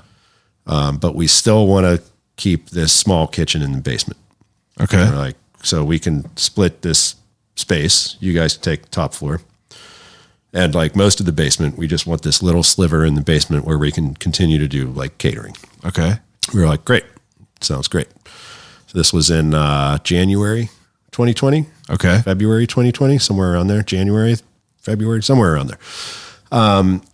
We got more events lined up and we're like really focusing on Brookline now. Like, the last event that we did as Menuet, it was like Oak Hill Post line out the door brunch situation. We were just like, this is happening. This is fucking crazy. Yeah. That's the point that it was like, are we making it? Yeah. Are we doing it? To like, just like never ending line of people. We had never seen these people before. Yeah. And they were just like, I heard you guys are coming to the neighborhood. That's awesome. Can't wait. I want food now. Like it was crazy. Yeah. It was absolutely nuts. And we were like, okay, that's a good sign. So we'd like finish up and, we go to the bar down the street, have a beer, like celebrate, good service and stuff. And on the news and they're like, COVID-19, blip, blip, blip. Yeah, that's what I mean. Was like, Didn't even know what this happened. is coming here if it's not here already. I was like, but it's America. Yeah. What could go wrong? I think like a lot of Americans, or maybe not just Americans, just people in general, they were like, what makes this any different from avian flu or swine flu or fucking mad cow disease? Or it's like, well, the difference is because it's, so you had spreading from human to human. You had this all set up, lease was location, signed. everything. Lease was signed. You didn't even get to open it? No. Okay. No. So you had a year, the pandemic. Oh no, we opened. We just didn't open as Menuet. That's what I mean. We got rid of that idea. I was like, this idea is so stupid. No. I get that. Now. Whenever you opened Oak Hill Post in 2020, yeah. Before the pandemic? No. During. Oh, and you were just doing carry out. At first, yes. Yeah. Okay. Yeah. That's what I mean. Like you didn't have like a grand opening where people could come in. You opened by a carry out spot. We opened our target date this was like pre-pandemic. Our target date to open was May 2020. Oh shit. And we ended up getting it open in end of August 24th. August 24th. Wednesday, August 24th, 2020. And now was it open half capacity by that time, or was it no dine-in? No dine-in. No dine-in. So what is your mindset as far as, I'm going to, we're about to open this restaurant and then we can't have people in, like, did that change your idea of what you wanted to do as a restaurant? Yeah. That's why. So we killed Menuet. We were like, oh, so that's the only reason that Menuet didn't become that spot. Yep. Oh shit. I wasn't picking that up. Yeah. Oh, and you scrapped that because you couldn't make that type of menu work during a pandemic where you had to do carry out. It seemed so stupid. Yeah. I was like, what's the point? Yeah, that's a good point. Fucking people dying all over the place. And you're worried about deconstructing a kohlrabi to make a fucking pancake. Yeah. I was like, what the hell kind of human being am I? I wasn't understanding what you were saying. So oblivious to what's going on around me. I was thinking, you just shit canned that whole idea. I was thinking but whenever you bought that location, I thought you meant that you guys were already done with Menuet anyway. No. Okay. So that's interesting. Yeah. Now, where does the name Oak Hill Post, where does it come from? Yeah. So there's a very large complex of mines underneath a lot of the South Hills, but Brookline specifically. So there was one specific group of mines that stretched from Castle Shannon to Mount Washington, which is how they got a lot of the coal from the South Hills. At the time, Brookline wasn't a part of the city of Pittsburgh. Brookline didn't exist. It was farms and mines. Yeah. So they would mine the coal out of Castle Shannon, mine it under Brookline, spit it out the side of Mount Washington, send it to downtown Pittsburgh to be used in steel mills. Wow. Yeah. So one of the mining complexes underneath Brookline was called the Oak Mine. And there was a brief period of time before it became part of St. Clair, I think. Because there was like the whole Upper St. Clair, Lower St. Clair situation. I don't know if you're familiar with your South Hills history. I'm not that familiar with it. It's interesting. I'm not a historian by any means, so I'm not going to get into it. That's fine. I'll note that for the next Odd Pittsburgh episode. Yeah. So that area at one point in time was colloquially known as Oak Hill. Okay. And we kind of wanted to keep the sort of pay the history. Homage to, the history of the area. Yeah. I like that. Before it was, what it is now, which eventually it became into a booming, like, residential development. And after the Liberty Tunnels were built. And this was until I think that 1930. This is actually a great question for Rick Seaback. Yeah. He might know a lot more. He's a Pittsburgh history guy. Yeah, I know John Shalkowski will know everything. Yeah. You know who Odd Pittsburgh is? Odd Pittsburgh? Yeah, I am familiar. Yeah. Yeah, he's a wild one. Yeah. So he's actually the guy to ask. Yeah. He's been on here a few times. Okay. There's not a person in this city that knows I will put any amount of money on it. So he'll probably be the next time. I swear I'm going to note that and we're going to talk about it next time. Okay, cool. Yeah. So that's kind of where that name came from. And we also didn't want to call it something specific like cafe or restaurant or eatery or because everything at that time was still so volatile and up in the air. Yeah. We were having to change what we were doing week to week. How long did it take you to come up with that name? Maybe 3 weeks. That's it. See, that's the type of shit that your struggles of perfecting pieces and things like that. It's I'll let a project simmer for, a year and a half if I can't think of something like that. I mean, yeah, it's interesting the clock was ticking, we were paying rent. Now, whenever it was you're actively costing us money the moment we signed the lease in March. Yeah. So that's why we wanted to open in May. Yeah, trying to remodel a restaurant by yourself with only, it was me, my stepdad, and Rebecca's dad. Yeah, minimal funds. Dude, you couldn't you couldn't buy anything. I know, that's what I mean. Everything was closed. I know, Like, but still trying to like, we had to buy a new like fire suppression system, like finding a fucking company that would come in and do it. Cause they're like, well, technically we're not this was the time when some magical governing body, whichever one it is, not that I'm anti-government or anything. I'm not some it's fine. fucking wacko, but whatever governing body decided who is essential and who is not essential, at some point in time in their grand wisdom, they decided that fire suppression is not essential.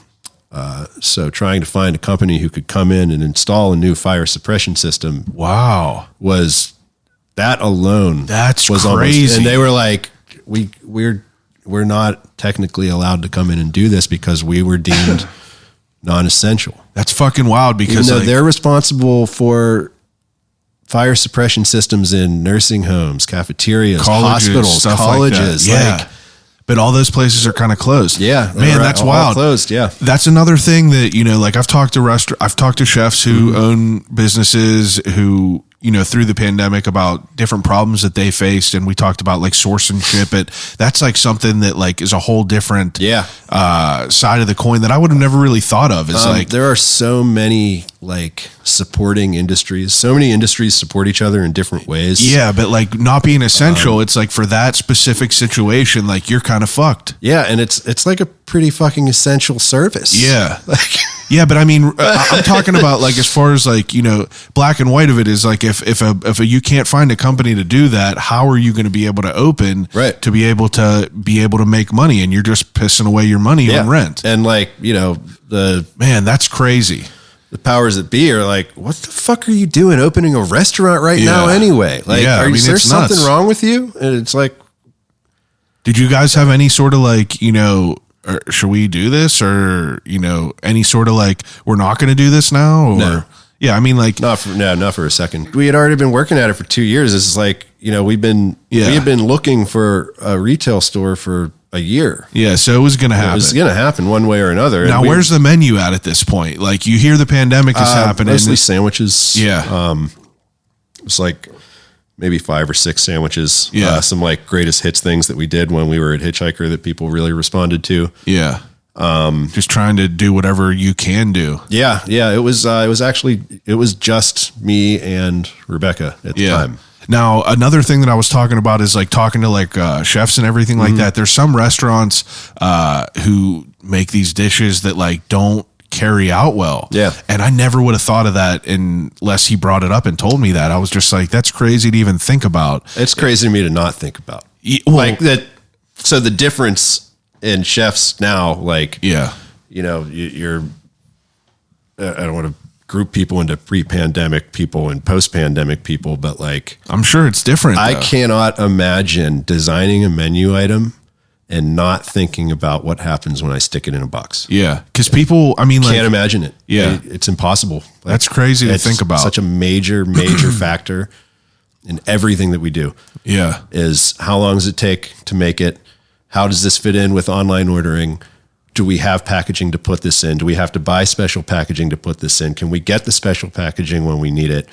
Like, yeah, you're nuts. It's a whole thing, dude. Like, and I'm honestly, I mean, I hate that the pandemic is a thing. Yeah. But I am grateful because that we had to learn this shit. That's what I mean. It's like that's the bottom of the barrel. It's like you're learning like everything that you're gonna potentially go through in life, and I'm all now at one time good at it. Yeah, it made me good at it real quick. Yeah, I didn't have any choice. It was. I mean, that's the silver lining of it. It's like the people that made through that. Yeah, sink or swim. It's like there's so many restaurants that closed. It's not fair. I get it. But it's wild how some people end up navigating through all this, like the treacherous waters of it all. Yeah. Now, just to like expedite the conversation a little bit, you're able to open up whenever you're able to have people in. Does your menu change? Do you prepare things differently? Menu changed a little bit, but food at that point was still. I don't want to call it a minor consideration, but it's a restaurant. But compared to the urgency of public health and employee health, and my personal health, and my partner's personal health, food was like, it was almost a secondary system. Yeah, you wanted to do whatever you like needed to do well. Keeping people away from each other. Yeah. Like, are paper menus okay? Yeah. Are they not okay? You can't, it was like laminated menus seem disgusting. That seems like a thing that we have to clean all the time. Yeah. What systems do we have for sanitizing surfaces? What systems do we have for this? The food part was so secondary compared to public safety. Yeah. Public safety was the thing. That was the most important thing. Yeah, because you got to follow all these rules, and then you're screwed if not. Yeah. So the food always followed public safety. Every time. Now, magic Sucked. Everything magically It still does, but everything magically kind of like shakes away, and you're able to open at full capacity and like start getting ripping. Like, do you have like a proper opening where we did the opposite? We did not open at full capacity. No? Wow. No. Because you're already efficient at takeout. We were already efficient at takeout. I didn't think that it was safe or prudent to do at the time. I thought it was premature, which I was correct. Yeah. Because the largest spike and the most massive amount of death is whenever things reopened. Yeah. Shortly after, especially that holiday season. Yeah. So no, we actually intentionally kept our dining room at 50% occupancy for pretty much the entirety up until late last year. What's the occupancy in there? Let me guess. 30, 28, 22. We have 22 seats, including the bar. The 4 at the bar. Yeah. We have 18 proper seats. Yeah, I guess so. Yeah, it's definitely not. Occupancy is 9. Yeah. 50% occupancy is 4.5. Like, what's the point? So we were like, well, why bother? Yeah, I guess so. That's interesting. I will also say that we have never had a COVID outbreak at our restaurant. No one has ever caught COVID. No employees have ever caught COVID from each other at our restaurant. We made some pretty drastic, like borderline, like China style fucking COVID protocol decisions, and it was absolutely worth it. Yeah. Like Thanksgiving 2020, I was like, we're fucking closed for a week and a half at least. Yeah. At least. I don't want to see any of you. Yeah. I don't want anyone in here. I don't want customers in here. I don't want staff in here because I know you're all going home to your families. Yeah. And I don't want you in here. So we're closed. Christmas, one person got COVID. We closed for 2 weeks. Didn't reopen for dine-in for, I don't even remember how long now. Yeah. Yeah, dude, it gets to a point where like if somebody gets COVID, like if you don't have those systems in place, you're shut down. Yeah. And to be shut down for any amount of time. Yeah. Like now I understand how devastating it was to the restaurants that were open already. Like we went on vacation this past year, and just being closed for 1 week and then being closed almost another full week, but then having to like pay staff to come back and re-prep food and training and everything else. It was like a month, not a month. It was about a half a month in revenue gone just from a short vacation. Yeah.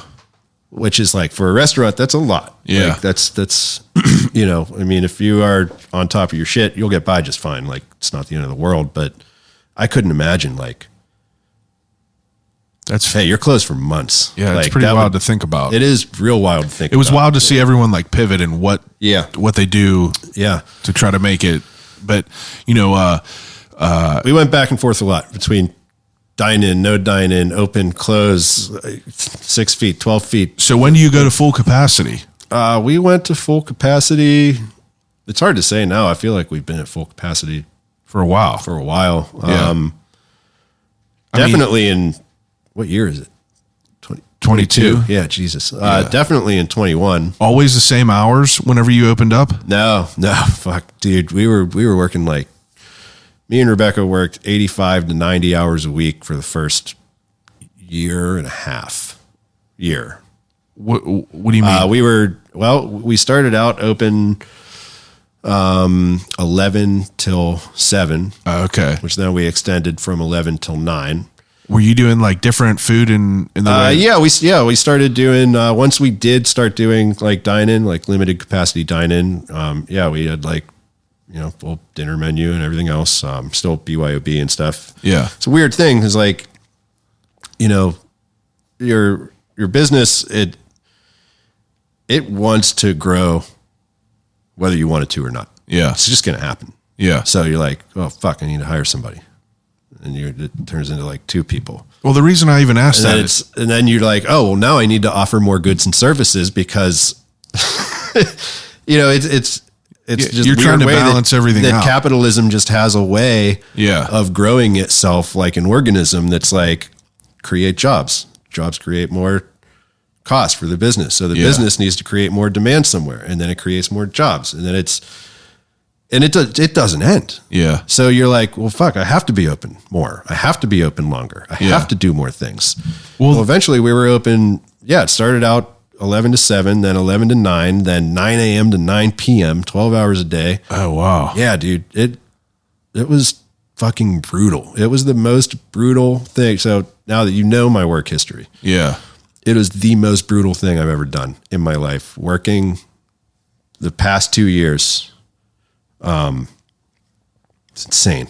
And like 90 hours. You're there. Like that's not an exaggeration. I know. Like that's you. Like you're in there the whole time. You're not just like, you're managing a restaurant. I'm going to go in the office, do the paperwork. Yeah. It's like, no, I'm working the line. Yeah. I'm doing the prep. Like, everything. Yeah. That's crazy. So now you're open 9 to 3 every day, but Monday. Yep.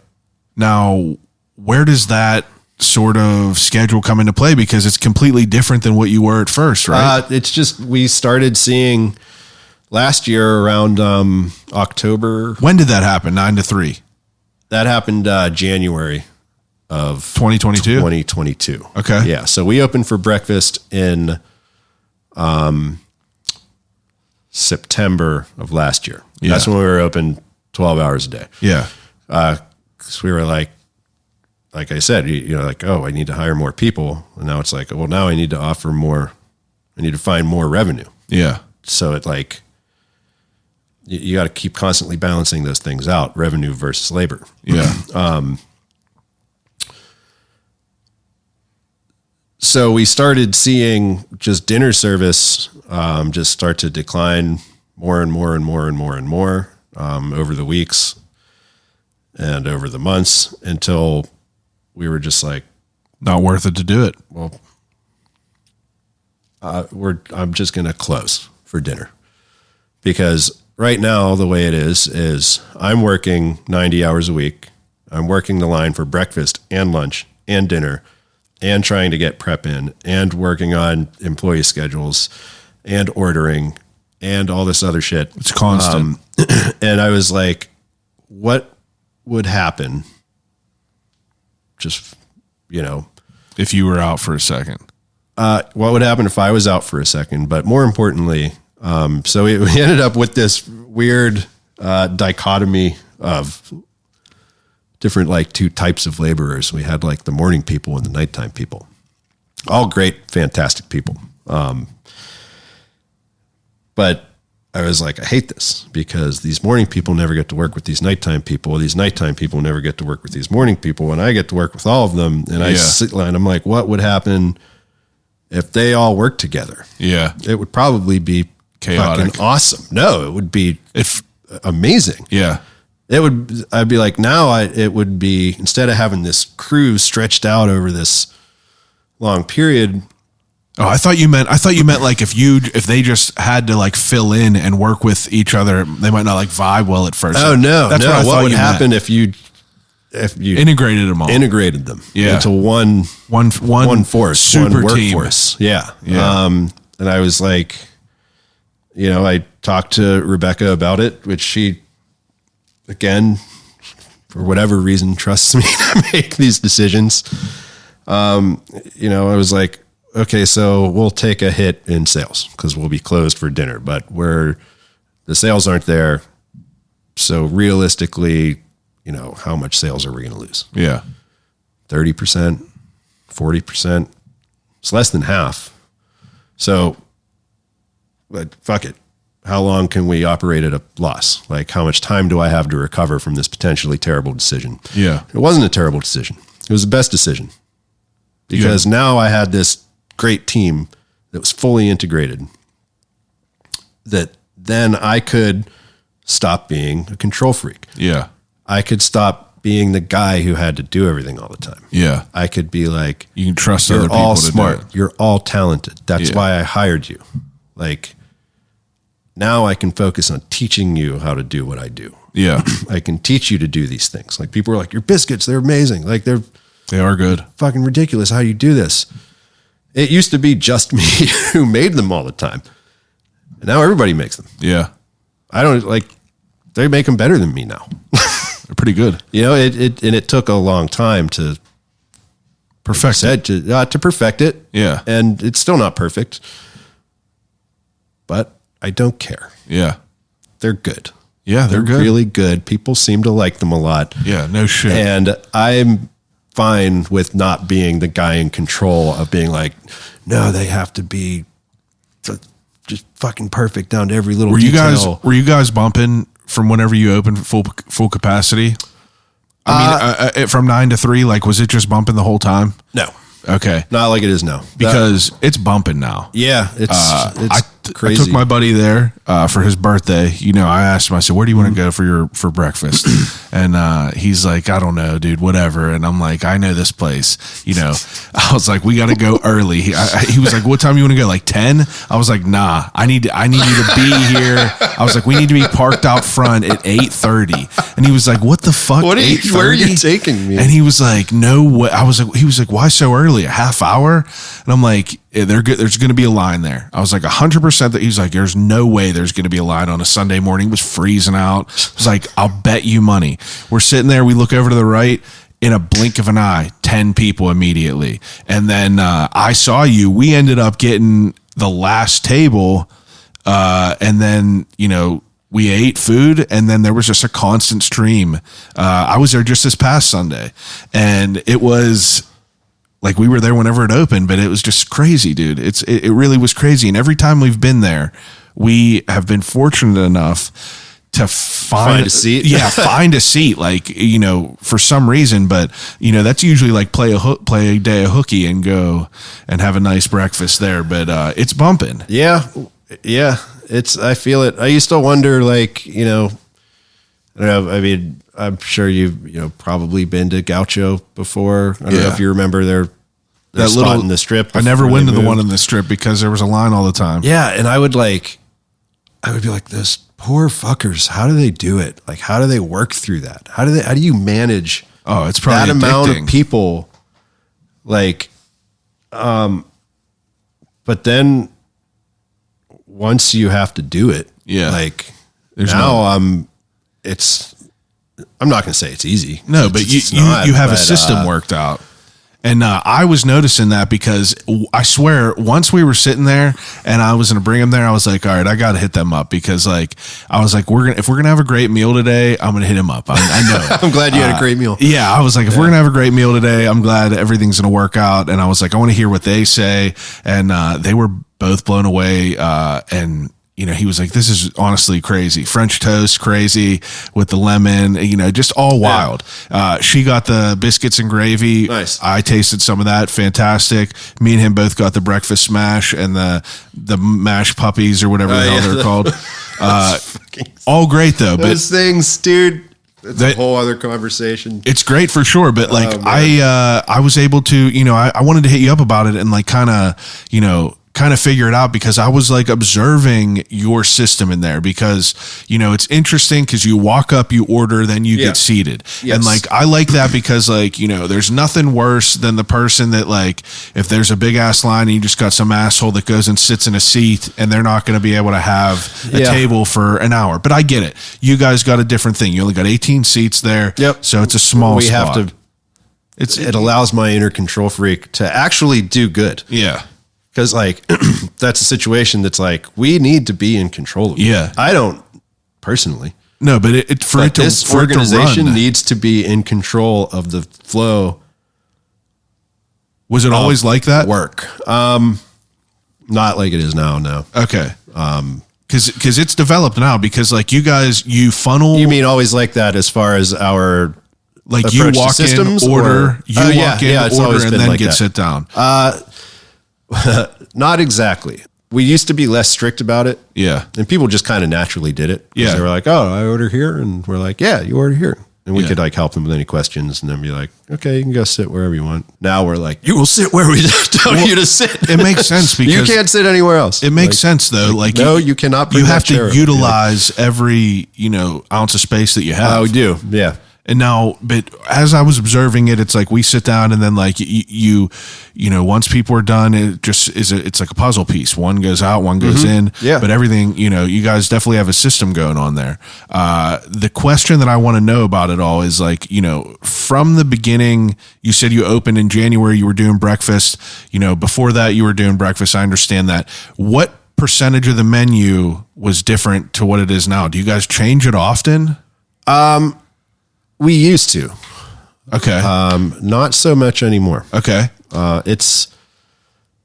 It becomes very, very difficult to make changes. Well, let me ask you this. Is the juice worth the squeeze for changes, really? I guess it is for some times, but, do you notice as like a breakfast spot? Because usually people are like creatures of habit. Yeah, they are. Mm-hmm. I am a creature of habit. I get pretty much the same shit all the time. Is that in your mind whenever you're like designing a menu? Because you got a limited menu now, somewhat limited. It is very, yeah. But you always hear, like, I watch like Hell's Kitchen and it's Gordon Ramsay fucking yelling at these restaurants, like, why do you have 7 pages of food? Right. Like that's why I'm asking, like, how does your mind process like what you're going to do and like what you're going to serve? So it used to, and I think that this was part of this is tied into just people's behavior during the pandemic. Yeah. And when we opened, like they were yearning for something interesting and something new so often because their lives were awful. Yeah. So it was like we would do specials and people would be pre-ordering specials. Like we'd be sold out before we even opened. Yeah. It was crazy. So we kept doing that. And then with the problems that we started running into was, so we're very limited by space. Time and space. Those are. What are your thoughts on that? Like, do you ever like? I was thinking about this. Like, whenever you were looking at that space, did you guys ever think like, oh, we want this to be bigger, or was it just kind of like we thought it would just be the two of us, me and Rebecca, and maybe 1 or 2 employees. Yeah, you guys didn't really know what it was going to become. We'd never thought that any. I guess maybe I was being naive or something. I never thought, I guess, anything that I did would be so in demand. Yeah. That I would need anything more than that. I was like, no, it's good enough. It's a restaurant. I can make food and I can make enough people happy, earn a paycheck and maybe have 1 or 2 helpers. And that's what's so fascinating about this whole entire story that we're talking about, because that's why I when I'm sitting in there, I'm like, it made him want to choose this spot. How do you choose a spot like this? Like, I didn't know if you were going to be like, I definitely was going to do this breakfast spot. I wanted it to have only a couple little diner feel. It's that's why I ask these questions. So we chose that neighborhood more so than that spot. Yeah. It is one of the largest neighborhoods in the city of Pittsburgh. Yeah. It is one of the only neighborhoods in the city of Pittsburgh that the housing market isn't completely a complete pit. Yeah. And it's like, there's a lot of, I hate to be crass or crude, but old people die, their young grandkids and their families move in. Yeah. So there's not a lot of you have a lot of houses that are just kind of changing hands to younger generations.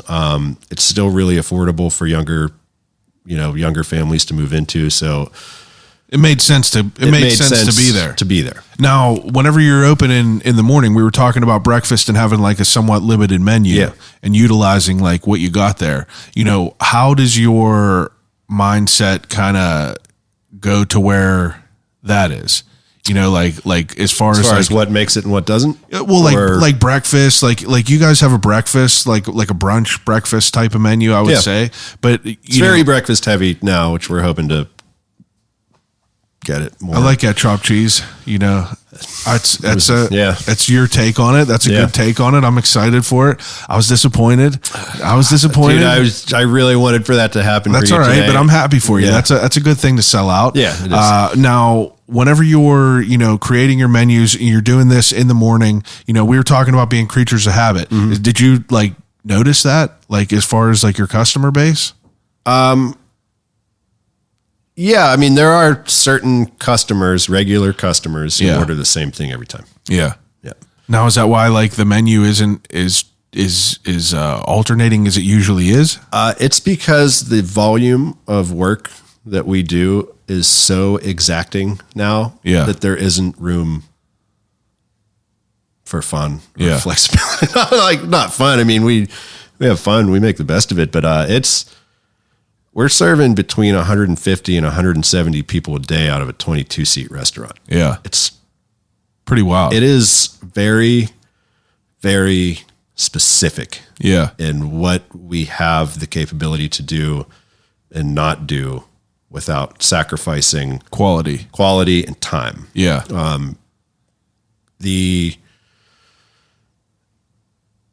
time, it's time. It's space and time. We only have 2 little flat tops to cook on. Yeah. And you can only fit so many bodies in that kitchen. It's smaller than most food trucks. It's crazy. It legit is. That's what we were talking about. My buddy was like, this is wild how they're all working in here, just moving around. Yeah. I was like, yeah, it's pretty crazy. They're like bees, They're all running around like bees. One's flying out, one's flying back in. Yep. But you could tell that's what I mean. Whenever I was saying, I was observing it and trying to just notice things that you're doing, because you have to be able to move gracefully in this chaotic, tight environment. You do. They're very well trained. Yeah. Not like dogs well trained, but we don't handle. You guys know what you need to do. Yeah. And I don't really not that I don't care about food anymore or anything like that. I don't mean it that way, but I care. But my job has evolved, from creative chef guy to make this function. I'm responsible for the livelihood of 13 people. Yeah. For better or worse, these people trust me to make good decisions and to make correct decisions so that everybody can work the hours that they want to work. Yeah. Make a actual middle-class living wage. Be able to call off sick, be able to take off time to do what they need to do, to have work-life balance. And for me, one of the things that I hated about restaurants, one of the biggest turnoffs from restaurants, was how they work. Yeah. I was like, this is stupid. So we were talking about the hierarchy of chef and your sous chef and your kitchen manager and your it is stupid. It's straight up dumb. It has no place in the modern world at all. I don't believe people should be treated that way. I don't think that you should look at a person and be like, you're a dishwasher, so you're a dishwasher. Dishwasher's that's all you the are most to important me. man in the You're building. going to wash dishes, and that's all you're going to do. The job of dishwasher does not exist in my restaurant. Yeah.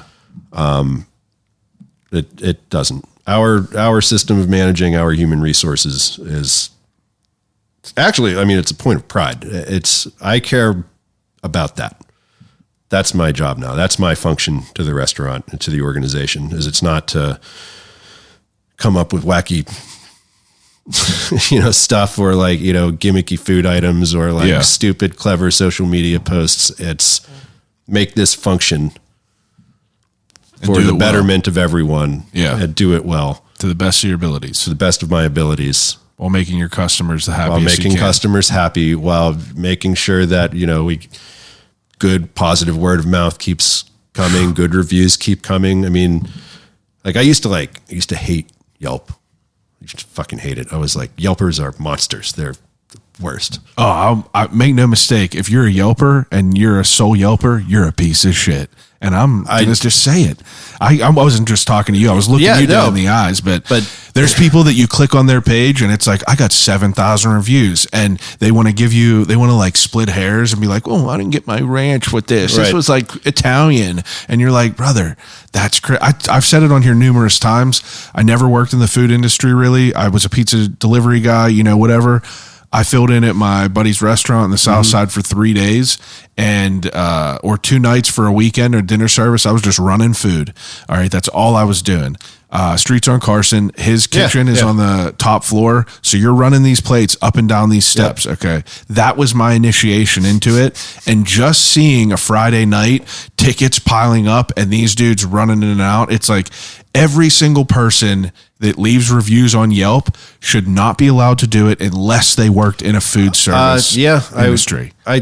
You shouldn't be able to. People, just online reviews in general. I mean, fucking insane. It is insane. It's insane. It is. It's insane. Like, I see people that I know who, buddy has a print shop the other day. Someone was like, he posted a review and was like, love to wake up to this in the morning. And it was like, oh, I emailed this person. They didn't get back to me in a quick enough time, went somewhere else, 1 star. And you're like, what the fuck? You didn't even. It's like, you're literally insane. They didn't even provide you with any service. Oh my God. Like, it makes me insane. It pisses me off. It's I don't think that those people understand that, like, yeah, that's exactly it. My point. Think there's some like corporate fat cat sitting behind or someone in that's what I mean, public relations, like, but the food stuff is emotionally disconnected from it. It's like, I get it. Worked for a long time for this. It's wild. And if I made a mistake, all you got to do is call me on the phone and we'll make it right. Send me an email, or better yet, while you're there in the restaurant, be like, hey, this is, I think, fucked up. And we'll be like, that's my bad. Allow me to fix it for you. Yeah. I took it off your bill. I made you a new one. Here's a gift card. Hope to see you again soon. Real sorry about that. Yeah. Just, that's what, and that's like usually what it takes. My other buddy got a restaurant. He said, I can't take care of what I don't know about. I can't fix what I don't know. Yeah. And he was like, I would love for people. And he said it on here. I interviewed him. He runs an Italian restaurant in Jefferson Hills. He's like, if anyone ever has anything going on, he's like, please just like, let someone know. Yep. He's like, don't run to the social media. He was like, I will fix it. I'll make you a fucking plate myself. And I will say though that, so, I mean, as a restaurant owner, and like, it's not like we don't have bad reviews or anything. There's a couple of them floating around out there, but that's what I was going to say. Yelp is probably not bad for someone who has a good spot. We have a perfect 5-star rating on Yelp. That's pretty great. I don't understand it. I mean, I do. It's not like I don't understand. Like, oh, how did that happen? Yeah, I mean, you guys make great shit. But it's not just about making great shit. It's about having great systems in place, and that's what's important to make sure that, like, I mean, yeah, it sucks that there's people who are going to go on the internet and trash you because you made one mistake. Yeah, but that's why you need, not going to lie, a perfectionist to be able to figure out a system to ensure that when the mistake happens, the guest does not experience it. Yeah. That's it. Or the guest. And you know what? Whenever, like, if someone makes a mistake, if an employee makes a mistake, you don't yell at them or be like, what the hell's wrong with you? Blah, blah, blah, blah. Yeah. If you have a conversation, you say, okay, how did this mistake happen? And they're like, well, here's how it happened. Yeah. 9 times out of 10, it's not their fault. Yeah. They're usually making the best out of a bad situation that they're stuck in where they're trying to do too many things at once. Yeah. So that means, like, okay, so this menu item that I think is great, but is obviously causing problems in other areas of service, that it needs to go away. 86. I don't care. Yeah, 86. I don't care how fucking popular it is. If it's causing, like, bad shit to happen, juice ain't worth the squeeze. Juice ain't worth the squeeze, bud. You just got to get rid of it. So when people are like, is this all you have? I'm like, yeah. I mean, I can get you a breakfast sandwich in fucking 3 minutes or less. And it's banging. I can have a line out the door and you can still only stand in that line for 20, 30 minutes and I'm going to have food on your table in 20. That's what my point is. Faster than any other just as busy breakfast restaurants. That's what my point is. You're out of here. You Quick. could have great food, but it's like the service and like the system of it all is very important, because you could have great food, but there's still places that I won't go because it's a fucking mess. Yeah. You know, just to like get in, get out, like Yeah. no place to get in there. It's frustrating. Yeah, it is. I'm it's, like, it's real frustrating. I just wish you guys would. But figure that's this good though. out, That's 'cause, it. like, It's a great testament of what you've built, and with you and your team are continuing to. I mean, the service end. I mean, I wish Rebecca was here, because that's all her. Yeah. Yeah, I have my contribution. I get and it. stuff, but it's a stay in your lane situation. It's one of the reasons we work really well together. She knows her responsibilities. I know my responsibilities. Yeah. We're allowed to have opinions on each other's output and their work and what they do. Yeah. Which we do. It's encouraged. But at the end of the day, she has final say on front of house operations. I have final say on back of house operations. Yeah. And general kind of like human resources. And it works pretty good. I mean, Working well from my point of view. Good. That's great. Working well from my point of view. What are your goals? You know, I mean, like you're finally like up and ripping and tearing. You got a good system going, 9 to 3. You know, that's probably a great, probably a great time. So, so short-term goal, I guess, to the goal of any business is to Kill them all and keep moving. make more money, I guess.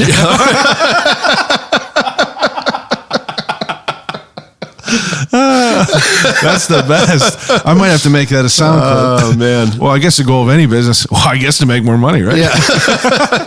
No, I get what you're saying. Yeah. So, I mean, short-term goals, is, one, we're changing our hours again. So I guess this is probably a good time for wow. our hours change plug. What is it? 7 a.m. to 2:30 p.m. I fucking love it. Yeah, dude. I swear on everything. I was going to ask you, why are you only open at 9? I know, because we're dumb and I'm a slow learner. It takes me a while to. I don't think you're dumb. It's just I like calculate certain things, especially that's such a big change. That changes like you're asking a person to be there at like 4:45, 5 o'clock. It's not that bad, but yeah, 6 o'clock. Some of them walk to work. Some of them take the bus. So it's one guy, he lives all the way out in Brownsville, PA. He's got like an hour plus shit. drive. Yeah, dude. Jesus. So there's a lot of considerations. It affects people, not just me or the bottom line. Yeah. So you got to be careful about how you change certain things. That's understandable. But 7 o'clock, we were missing out. I think. I mean, I don't know for sure, but That's the way to do it. I think we're missing out on a nice chunk of the breakfast rush. I'll be there even more. We're like halfway breakfasting. It's like, oh, you could come in at. Yeah, 9 o'clock for me. Me personally, if I have people, I knew that you couldn't interview on the weekend, but I always am like, yo, I'll interview if you're better on a weekday evening at like 5:30. We can do that, and I'll always slide. I'm like, if you want to do an interview 8 a.m. on the weekend, let me know, because like I get up early. But I that's like a coffee shop that opens at like 9:30. I know. What the fuck are you doing? Yeah, but I get it. No, it's gonna work out for everybody. It's gonna be like, I mean, right now the way our schedule is set up, it's people are only getting like 34 to 36, 37 hours a week. So it's gonna get everybody to 40 hours a week. Even it's gonna get them, paid lunch breaks, paid lunches, more money just overall for workers. It's going to get us closer to being able to do what we really want to do with our organization, as far as, employees and human resources, and what I want the future of restaurant work to look like, which really that's my goal. At this point, I care about the food, obviously, but you want food is a vehicle for me to do something bigger. To do something bigger. I want to change the way this shit is working, because it's not working for a lot of people. So to me, I'm like, I could spend all this time in the kitchen and do research and be like, look at this amazing dish. Or your beautiful struggle is not in vain. I did it. I made a fucking biscuit. It's better than yours. All right. So can I now use this biscuit as a vehicle to create change, to create more jobs, more good jobs for people. Yeah. It's the working class background in me. It's never going to get out of my head. It's always going to be who I am. I don't want my employees to go through periods like I did when I was like, I can only eat rice and beans. I can't do these things that I want to do because I can't afford it. I don't have money. I can't, you want to do I can't take time off. You want to do your part to do it right. Yeah. Yeah. So that's my goal. That's my personal. That's a fantastic goal. answer. That's a fantastic. I want the system to work better for everybody. I want it to work better for me too. Like I want those things. I mean, who doesn't, right? It's not like, I'm not sitting on my pile of gold with a monocle in my eye. Like, yeah, right. Yes, this dude's peasants earn me more gold. He just rolled up in a roll. He's wearing a Rolex now. No, I'm still fucking there working the line, making the hamburgers just like everybody else. But like, I want health insurance. Yeah.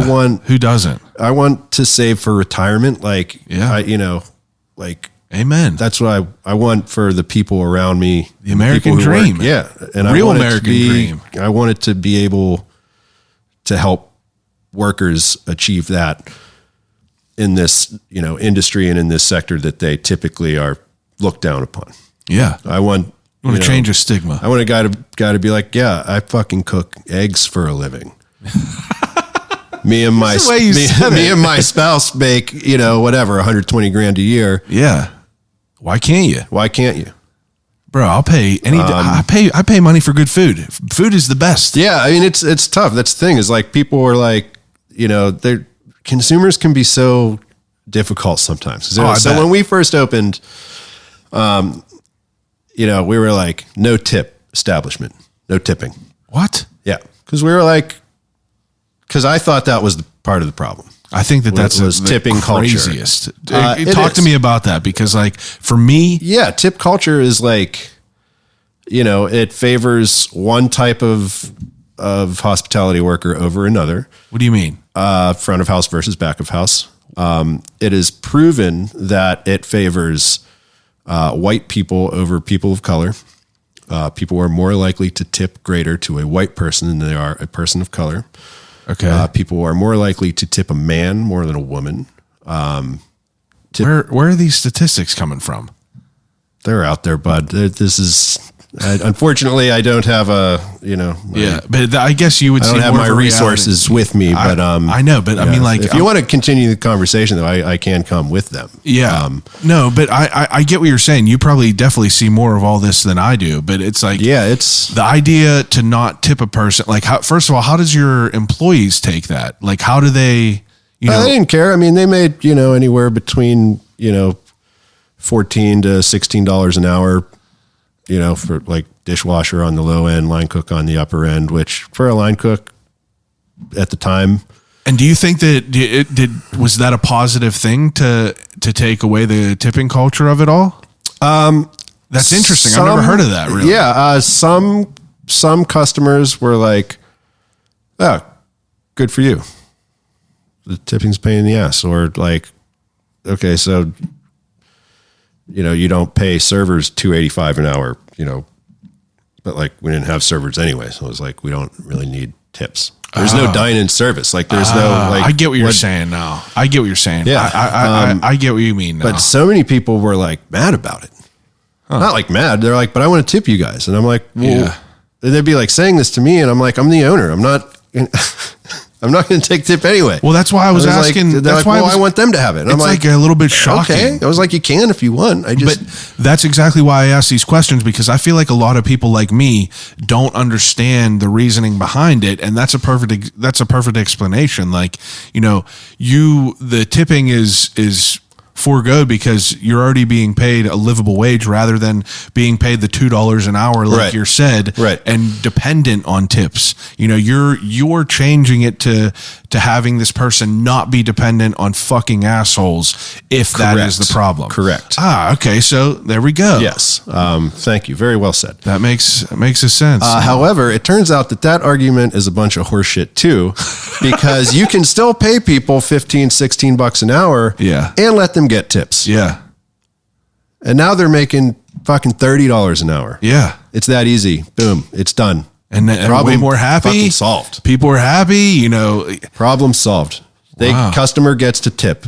Cool. Yeah, people want to tip. I can still pay a worker their base wage. So like now, like our tipped minimum wage at our restaurant, it's like $20 an hour. That's fantastic. Dishwashers usually make about $20 an hour.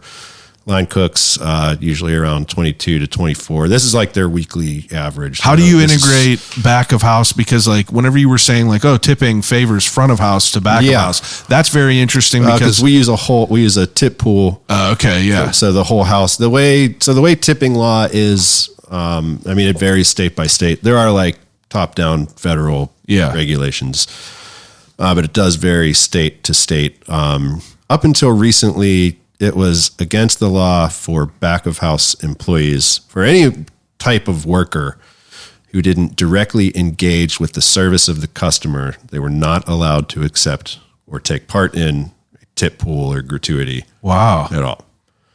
That law was recently changed to allow workers who do not directly, handle customers. They are now allowed as long as your front of house workers are making at least minimum wage and not the tipped minimum wage of $2.85 an hour. Okay, I get what you're saying. Yeah. So, cool. We were like, great, that's awesome. Yeah. So everyone, but that's a way to be able to like to be able to spread it evenly and not just show favor to front of the house. Correct. And be able, because that's what I was curious about. Yeah. It's like, how do you even like, do you just tip them %? But that's interesting to think about because a guy that I work with, his son, he's like a dishwasher now, and he was like, oh yeah, he gets tipped out. And we were just talking about it. I was like, oh, that's interesting. Yeah, that's Weird. Cool. Yeah, that's interesting to hear. Yeah, it's a thing now. So you're just out there just trying to fight the good fight, and you're just out there, making good food. You got a solid team. I've been there 4 times. I have not been disappointed one time. Your fucking coffee is stellar. Give me a chance. Give me a chance. I'll disappoint you. Put me your coffee's real great. That's all Rebecca. Yeah. Well, it's an important part. Yeah. Because there's a lot of places that don't do coffee well. No, it's bad. It's bad. Yeah. Like terrible. Yeah. And I just won't go to a place if they have bad coffee now. I can't even name the place, but I saw a lady rolling with a Starbucks, and then I was like, oh, that's kind of bold of her. The waitress doesn't say nothing. And then I saw 2 other people rolling with Starbucks. And I was like, customers were coming in. Customers were coming in and just not ordering coffee at this place because it tastes like dishwater, But you guys get a good cup. Nice. I am impressed with it all. I'm definitely impressed with it. I think it's delicious. I'm looking forward for the hours to change. When's that happening? Next week. Next week. Yeah. So hours will be changed by the time you hear this. So, I mean, like, is there anything that you think that we didn't cover as far as, the restaurant end of Oak Hill Post? We've been talking a good bit. Yeah, we have been talking a good bit. Sorry if I overstayed my welcome. No, that's all right. I'm fascinated. I really am truly fascinated by your whole story of all this. And at first I was like, oh, this is going to be a long one, but I feel like it was necessary because like it's so interesting to hear how you got from there to where you are now. Weird road. And I feel like that is the reason that I started this. I started this podcast because, I wanted to be able to be just a part in someone else's ability to tell their story to people that I felt duped as someone in school, whatever like that, because I just felt like that I didn't have resources to really know what was out there. I was, 32, you're still, I was still to the part where people were like, oh yeah, if you're working in a trade, that's almost, it's considered a failure. You're a failure if you're a garbage man. It was a different world that we lived in, but to be able to hear people's journey from all these different like weird ass roads to how like things go. I just like, hopefully someone could hear it and just realize that like, shit could just change like that. Yeah. I mean, if anyone would listen to this and Dude, you'd be and glean that surprised. from it. I would be humbled, and I would be honored to be able to help anybody who thinks that. I mean, I've gone through some dark times. I mean, Yeah, you I mean, know, I feel like you could tell from the way you and anybody said it. who is like, well, shit, who knows? Yeah. Just keep doing.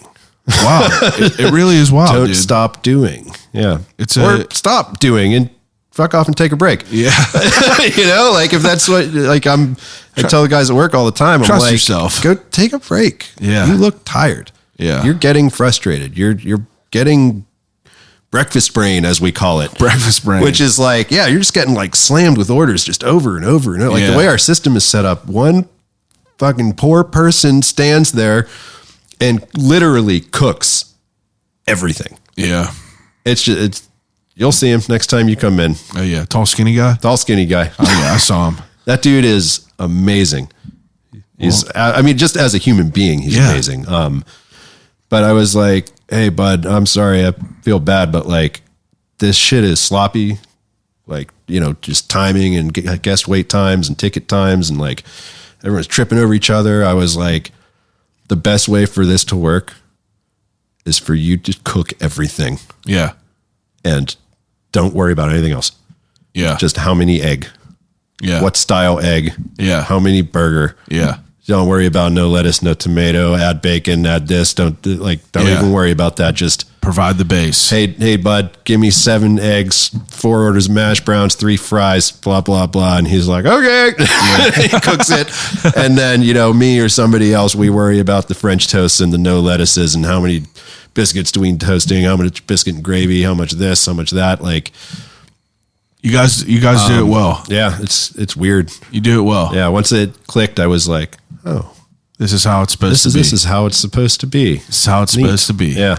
After all that chaos, Yeah. you know, Yeah. now you're in a more beautiful version of it. It's kind of zen most of the time. Yeah. Like if we get slammed with like, you know, Yeah, bunch I'm of sure big that tables. You got your goods and your bads. But yeah, it's very it's kind of just washes over you and You're flowing washes right now. back out. Yeah, that's it. All right. Ending segment that I do with everyone is an ending segment called Desert Island Questions.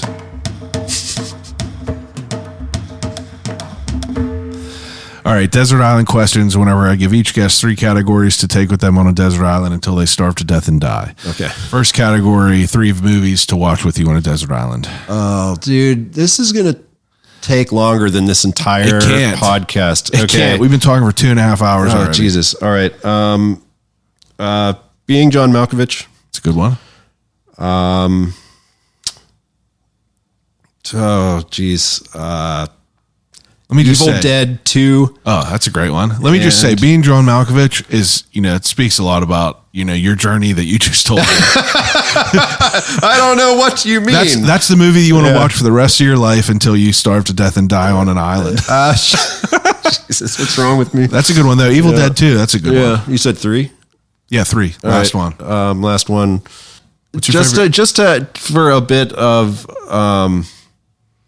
you know, to break up the the seriousness of those 2 films. Yeah.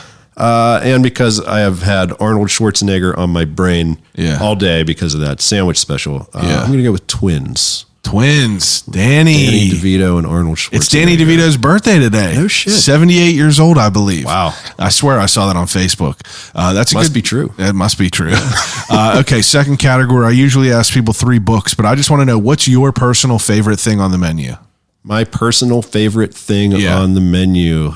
Oh, I feel like a traitor no matter what. It's like picking a favorite kid. Yeah. I'm like, well, is it the one I like to eat the most or the one that makes me the most money? I don't know which one. Whenever I say your personal favorite, it's you to eat the most. Me to eat the most. I'm going to go with the classic Yeah. breakfast sandwich. It's utilitarian. Okay. It's affordable.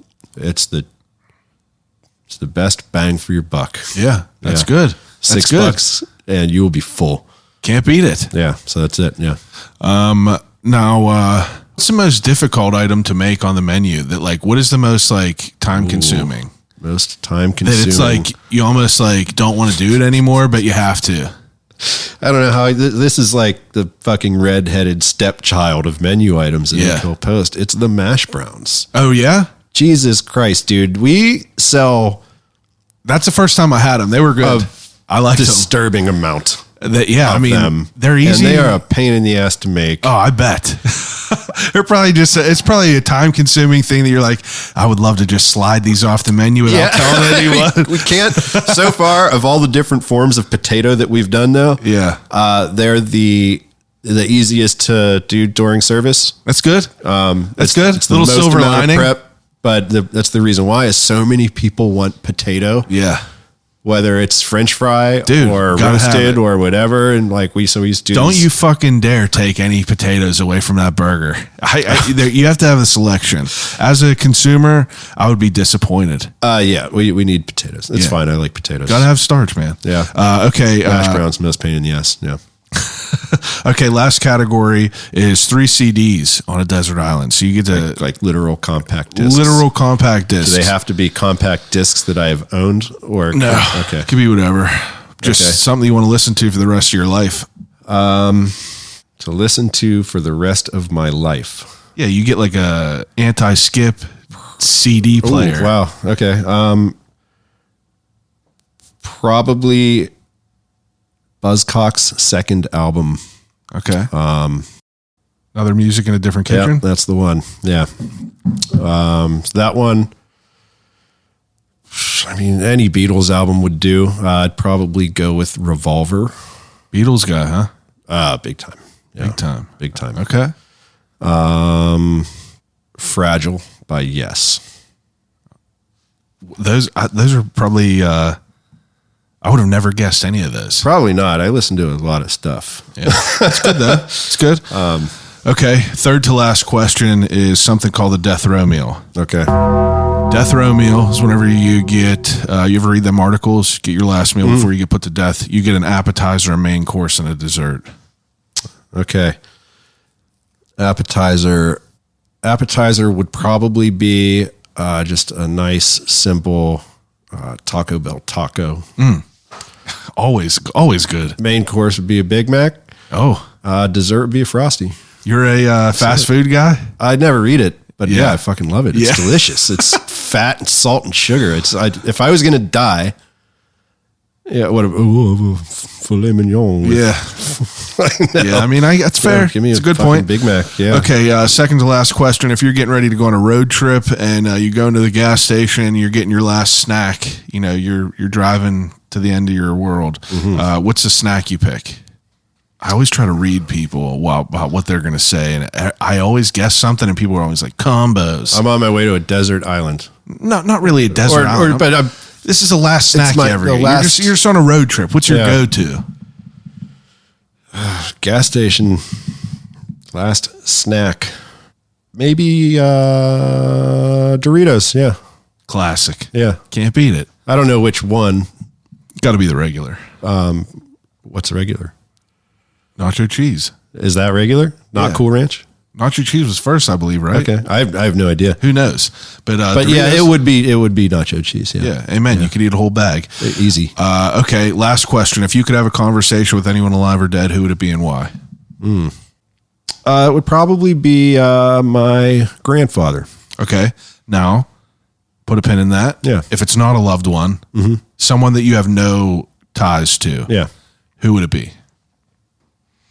I feel like it's an assumption that, if a father or mother passes away, grandfather. Right. But if it's someone else, if any option. Alive or dead. Fiction, nonfiction, whoever. Oh, jeez. First person on here, his first answer ever was Randy Marsh. That's what he said. I was like, all right. This is a really challenging question. I know. Everyone thinks about it too much. Yeah. All right. I'm just going to go with one because I think he would be interesting to talk to. Chuck Palahniuk. Oh, be good. Yeah. You ever listen to him on, you never listen to any podcasts, really? He's been on Joe Rogan's a few times. Okay. It's fascinating. Listen, Yeah, he would be fantastic to have a conversation with. Yeah. Absolutely open about whatever. You should really listen to him. Okay. You seem like someone who would be actually, you probably shouldn't listen to podcasts. You might fucking lose your career and just become obsessed. Sit in a park, just listen to these people listening talk. Yeah, podcasts though. I can gain the experience. There's a lot of good conversation though. Yeah. It's interesting. That's why I started it. It's like, I want to hear about like all the shit. You hear the Ellen DeGeneres pitch where it's like 5 minutes of promotion, but you don't really get to talk about like people's like in depth their life and shit. What their snacks of choice is. You know what I mean? I will say that this experience has, it's definitely made me want to go back and Oh yeah, kind of binge listen to your previous podcast, but not just yours, but more for sure. You've turned me into a believer. What did you expect this to be whenever you came here? This? Did you? Yeah. It's good. Yeah. It's good. All right. Well, take a second, promote your business, where everyone could find your information, your address, who you voted for. No, I'm just kidding. I think that probably anyone who's listening to this could probably glean most of those things with an internet search, but yeah.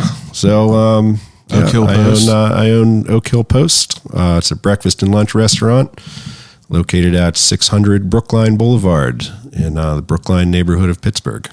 What's your Instagram? Oak Hill Post? Our Instagram is Oak Hill PGH. Oak Hill PGH. Yeah. Everyone else that's listening, appreciate it as usual. Each and every week, back with another person from the city that are doing incredible things. Call you right back.